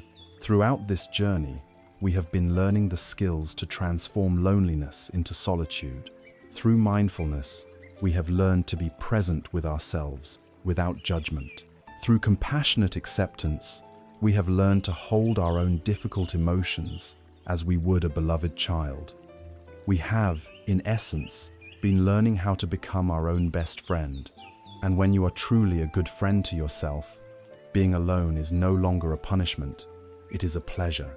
It is like spending quiet, quality time with someone you know deeply, trust completely, and love unconditionally. In the Buddhist tradition, the practice of intentional solitude has always been revered as a vital part of the path. We hear stories of monks and nuns who would, for periods of time, leave the bustling community and retreat into the silence of the forest or a secluded cave. This was not an antisocial act. They were not running away from the world because they hated it. They were entering the sacred space of solitude in order to heal, to deepen their wisdom, and to replenish their spiritual energy so they could be of greater service to the world upon their return. A musician does not go into a quiet room to practice because she hates the orchestra. She does it to tune her instrument so that when she rejoins the orchestra, she can contribute to the harmony more beautifully. In the same way, these practitioners went into the forest to quiet the noise of the world so they could hear the subtle, essential music of their own hearts. It is in the silence of solitude that the voice of our deepest intuition can finally be heard, free from the endless chatter of others' opinions and expectations. It is a space of profound clarity, creativity, and spiritual nourishment.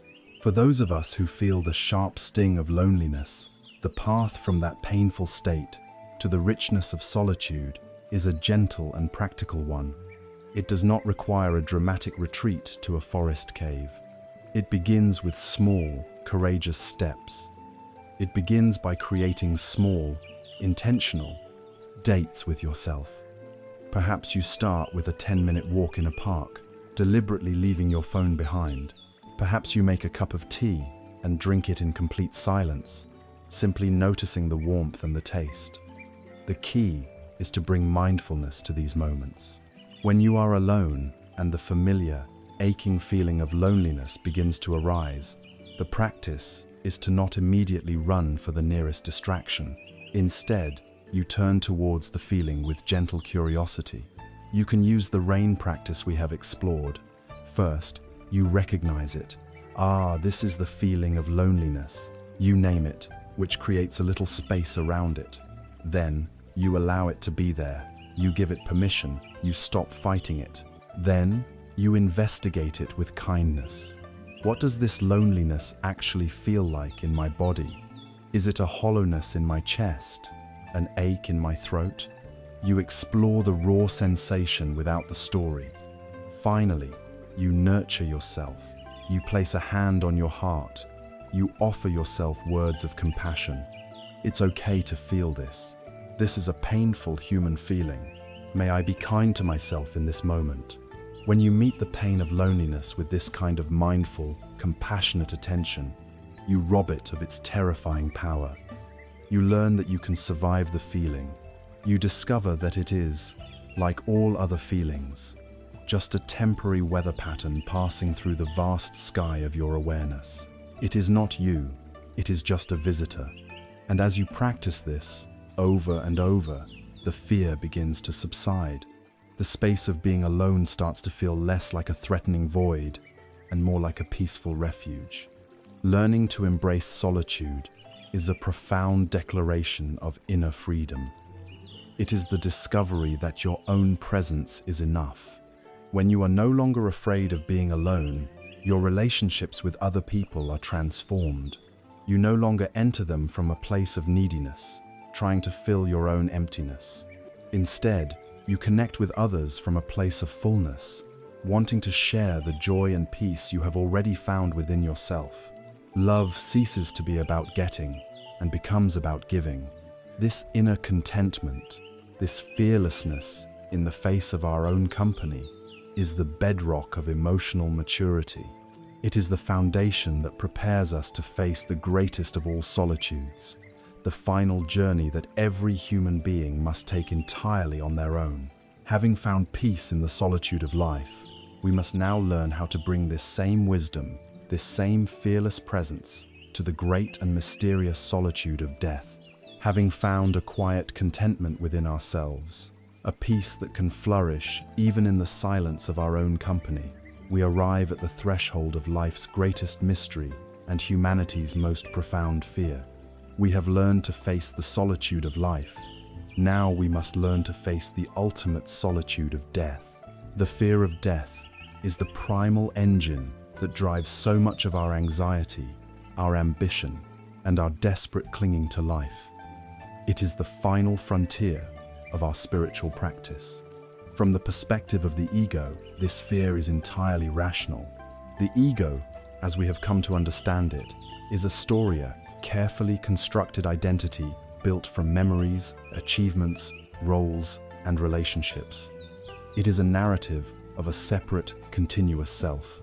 Death, from this perspective, is the terrifying final chapter, the tearing up of the book, the complete and utter annihilation of the story and its protagonist. The ego, which has spent a lifetime defending its fragile existence, sees death as the ultimate failure, a descent into nothingness.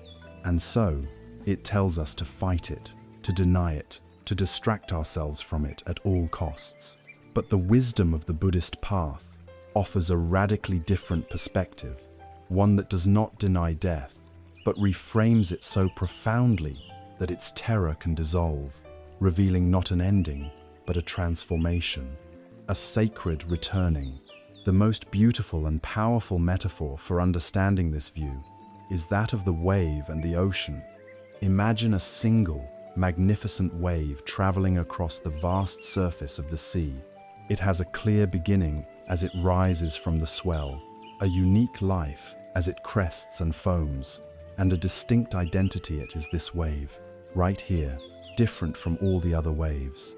From its own limited perspective, the wave might believe it is a separate entity. It might feel proud of its height or fearful of the larger waves around it. It might look towards the distant shore with a sense of dread, for it sees the other waves crashing there and disappearing. The shore, for the wave, represents death, the end of its existence, as a wave. It clings to its form, terrified of its own dissolution. Now, let us shift our perspective to that of the ocean itself. From the vast, deep, all-encompassing view of the ocean, the wave was never truly separate. The wave is a temporary expression of the ocean, a momentary manifestation of its energy. The wave is made of water. Its very substance, its true nature, is ocean.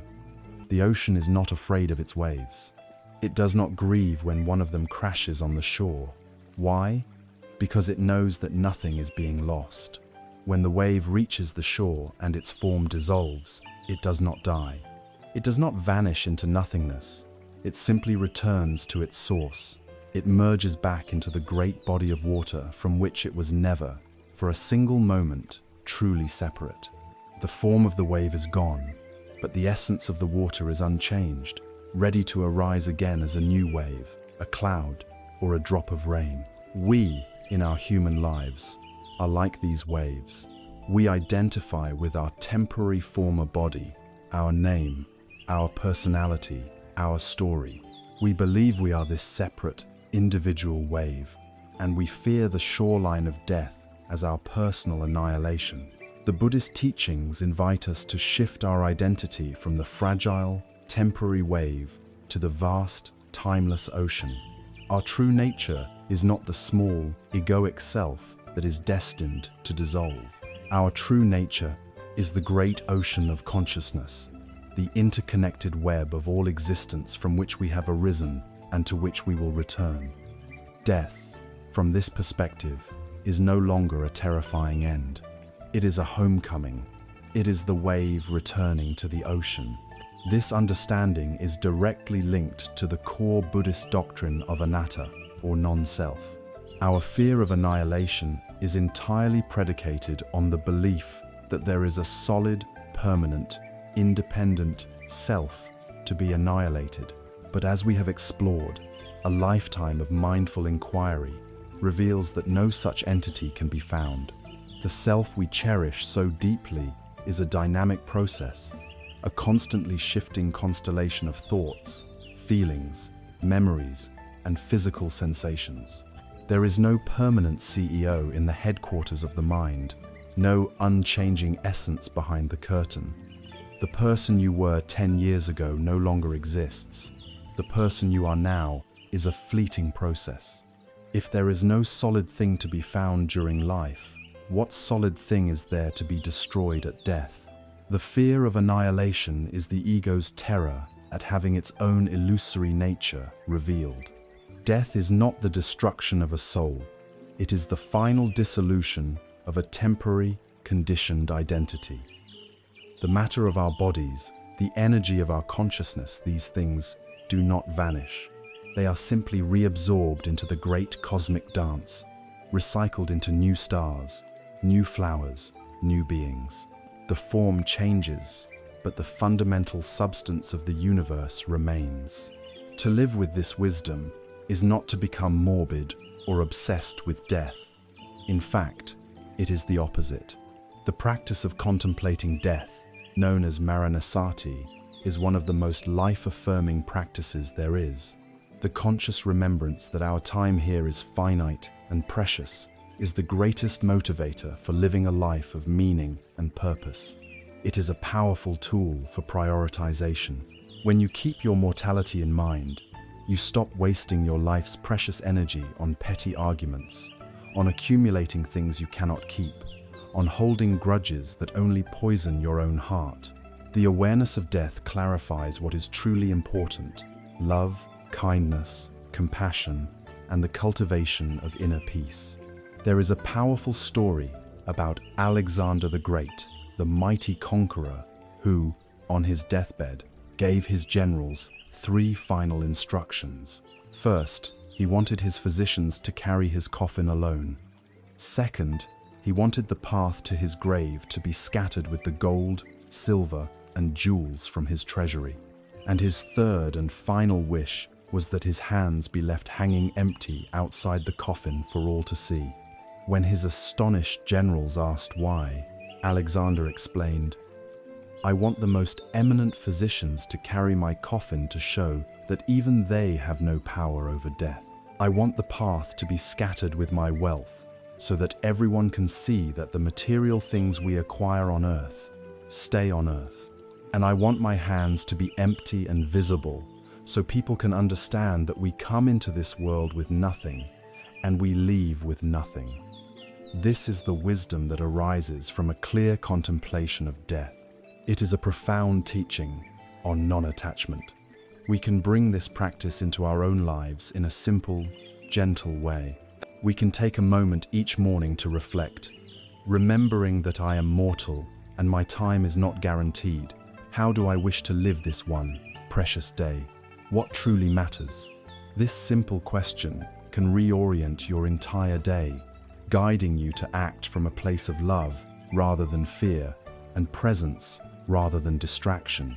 By reframing death as a natural and peaceful transformation, a returning of the wave to the ocean, and by using the awareness of our mortality to enrich and guide our lives, we can dissolve our deepest and most primal fear.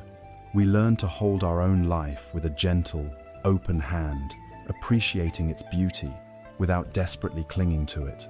This profound acceptance, this ability to be at peace with the ultimate cycle of arising and passing away, is the culmination of all that we have practiced. It is the final and most complete form of letting go, an act of wise and trusting surrender. We have walked a long and profound path together. We have stood at the edge of the river of life and recognized the futility of trying to control its flow. We have met the ghost in the machine, the frightened ego, and learned to observe it with compassion rather than being ruled by it. We have anchored ourselves in the present moment, finding a refuge from the storms of the past and the anxieties of the future. We have looked into the heart of impermanence and found not despair, but a reason to cherish each moment. We have redefined our purpose, shifting our focus from the prize to the process. We have understood karma not as fate, but as our power to create our world through our intentions. We have learned to accept what is, to work skillfully with our most difficult emotions, to feel compassion for all beings, and to find a quiet joy in the simplicity of our lives. We have even faced the great mystery of death and seen it not as an end, but as a returning. Each of these steps has been a practice in the art of letting go. Now, we arrive at the culmination of this art, the practice that integrates and embodies all the others. We arrive at the wisdom of surrender. The word surrender can be challenging for the modern mind. We have been taught to associate it with defeat, with weakness, with giving up in the face of an enemy. But in the context of spiritual wisdom, surrender means something entirely different. It is not an act of weakness, but an act of supreme intelligence, and profound strength. It is not a passive resignation to a miserable fate. It is the conscious, courageous, and liberating decision to end the war that we have been waging against reality. Throughout our lives, the ego's primary project is one of control. It is a constant, exhausting effort of pushing and pulling, of resisting what we don't want and clinging desperately to what we do want. This inner battle, this friction between our desires and the way things actually are, is the fundamental source of all our tension, anxiety, and suffering. Surrender is the laying down of our arms in this unwinnable war. It is the realization that our opponent is reality itself, and that fighting reality is as foolish and as futile as fighting our own shadow. It is the great, wholehearted yes to life, in all its beauty, its pain, its uncertainty, and its mystery. It is the shift from the clenched fist of control to the open hand of acceptance. To truly grasp the difference between fighting and flowing, between resisting and surrendering, consider this powerful story. A person is walking along the edge of a high, rocky gorge when they slip and fall, plunging into a powerful, raging river below. The current is swift and violent, filled with dangerous rapids and hidden rocks. The person's first instinct, the instinct of the ego, is to panic and fight. They flail wildly, trying to swim against the ferocious current, desperately trying to get back to the shore they fell from. But the river is immensely powerful. Their struggle is useless. Every ounce of their energy is spent in this futile battle, and all it does is cause them to swallow water and crash violently into the very rocks they are trying to avoid. They are on the verge of drowning, exhausted and terrified. This is the state of resistance. It is how we normally react when life throws us into a crisis. We fight, we struggle, we exhaust ourselves, and we often make the situation worse through our panic. Then, at the moment of utter exhaustion, when all hope of winning the fight is gone, a profound shift happens. The person gives up the struggle. They let go. They surrender their own small will to the immense power of the river. And in that moment of surrender, everything changes. They are still in the same dangerous river, but their experience of it is completely transformed. By relaxing their body, they suddenly become buoyant. By allowing the current to carry them, instead of fighting against it, they conserve their energy. Their attention, no longer consumed by the futile battle, is now free to skillfully navigate. They can see the rocks ahead of them now, and by making small, intelligent adjustments with their body, they can use the river's own current to steer around them. They are no longer a victim fighting an enemy. They have become a dancer, moving in partnership with a powerful force. The river, which a moment ago seemed like a monster trying to kill them, has now become their vehicle. It carries them onward, through the rapids, and into a calmer stretch of water, eventually depositing them safely onto a quiet, sandy shore downstream, a place they never could have reached on their own, and certainly not by fighting. This is the art of surrender. It is not passivity. It is the highest form of intelligent and skillful action. It is the wisdom of yielding to a power far greater than your own ego, and using its momentum to carry you forward. The obstacle becomes the path. The enemy becomes the ally. This is what it means to trust the flow. But what gives us the courage to let go, to stop flailing in the water? Our trust is not a blind faith. It is a deep confidence rooted in the truths we have already explored. We can dare to surrender because we trust in the pillars of wisdom we have built. We trust in the law of impermanence, anicca. We know that the raging rapids do not last forever. We know that the terrifying feeling of panic, the pain, the chaos, all of it, is a temporary weather pattern. Knowing that this too shall pass gives us the strength to endure the difficult moments without despair. We trust in the law of cause and effect, karma. We surrender the need to control every single outcome because we know that our real power lies in the quality of our actions in the present moment. We do our part. We act with as much kindness, compassion, and wisdom as we can. We plant the best seeds possible, and then we let go, trusting that the universal law will bring about a wholesome harvest in its own time. We trust the process of planting, and we release our anxious grip on the timing of the bloom. Most profoundly, we can surrender because we trust in the truth of non-self, anatta. We understand that the terrified I, who is fighting for control, the small self who is afraid of drowning, is itself an illusion. We are not the separate, fragile wave. Our true nature is the vast, powerful ocean. When we let go of the frantic need to protect the story of me, we can relax into the much larger, impersonal flow of life itself. The fear of personal annihilation dissolves because we realize our identity is not confined to this small, temporary form. To trust the universe's plan, then, is not to believe in a pre-written script where everything is guaranteed to be pleasant. It is a deep, unwavering trust in these fundamental laws of reality. It is the confidence that if we align ourselves with the way things truly are impermanent, interconnected, and governed by cause and effect, we will be carried safely. It is trusting the wisdom of the river.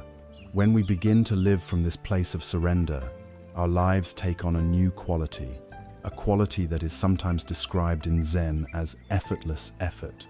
This doesn't mean we become lazy or inactive. We still work, we create, we love, we engage fully with life. But our actions arise from a place of deep inner stillness and relaxation, rather than from a place of striving and tension. We become like the master archer whose arrow flies true because she is completely relaxed in the process, or the master artist whose brush seems to dance across the page of its own accord. Action flows through us, rather than being forced by us. Life ceases to be a problem to be solved, and becomes a mystery to be lived. There is less pushing, less pulling, less worrying, and a great deal more grace. Surrender is the final, beautiful act of letting go of the ego's grand project of control.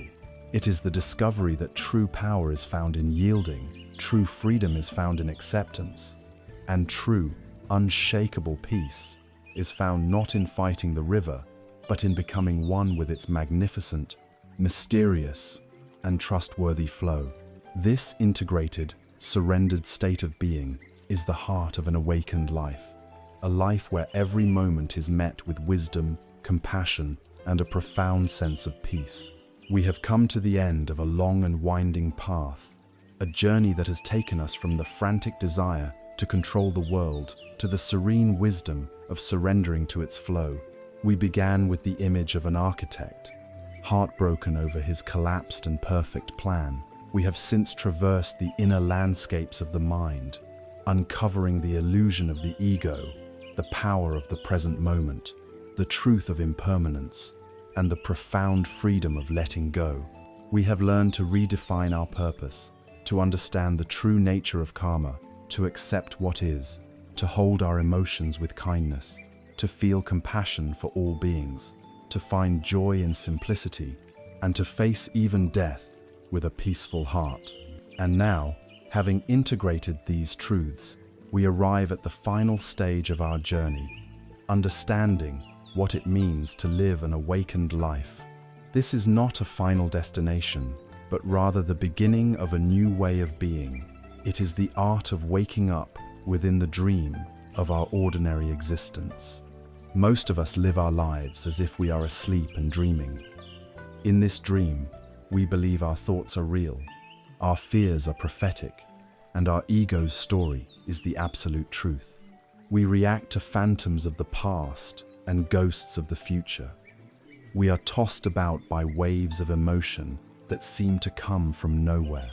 We are chasing dream pleasures and running from dream monsters, all within the confines of our own minds. An awakened life is not about leaving this world, this dream, behind. It is the moment you realize, right in the middle of the dream, that you are dreaming. The landscape may not change, but your relationship to it is utterly transformed. You are no longer a helpless character at the mercy of the plot.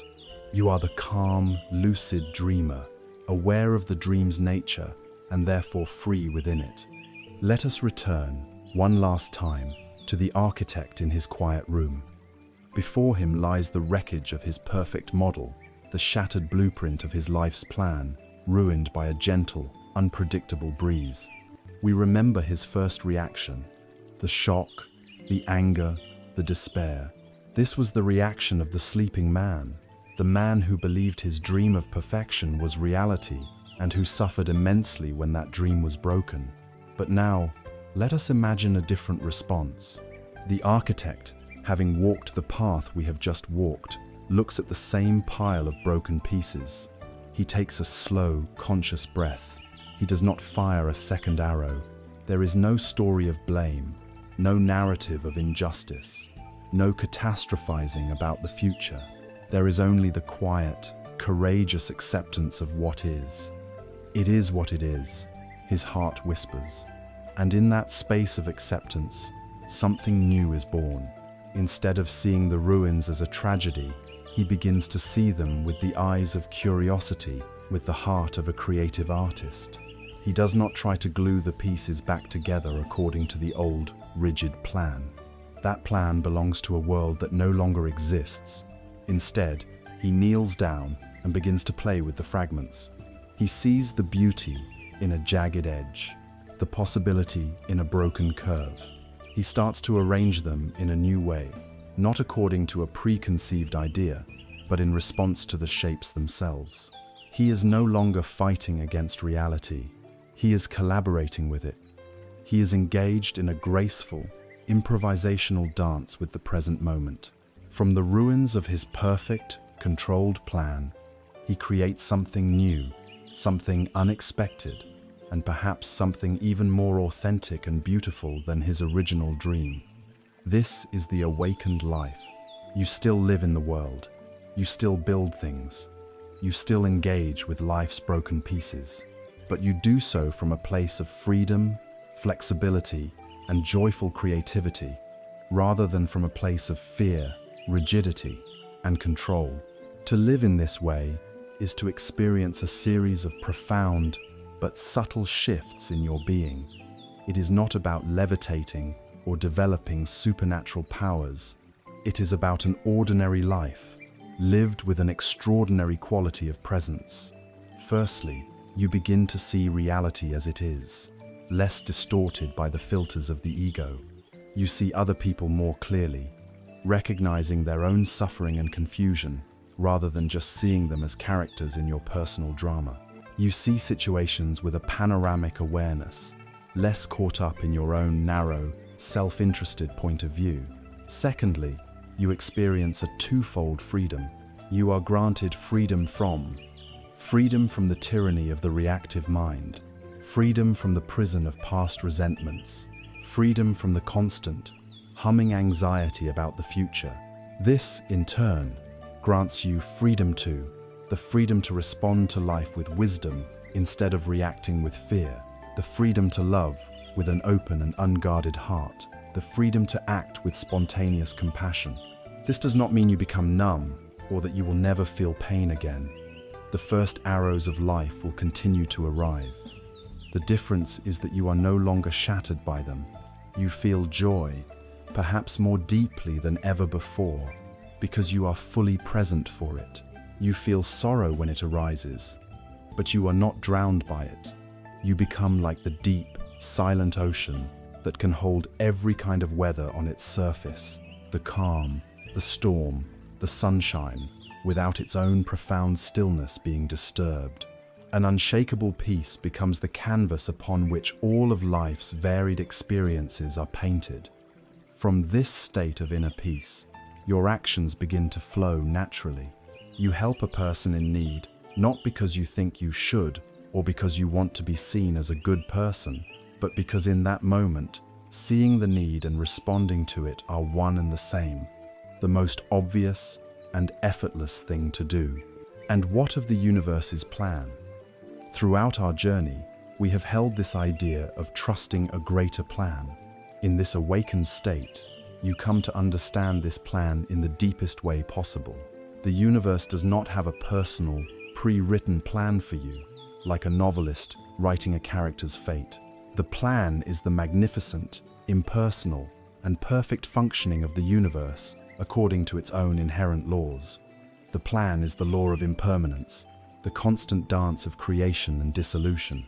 The plan is the law of karma, the seamless web of cause and effect.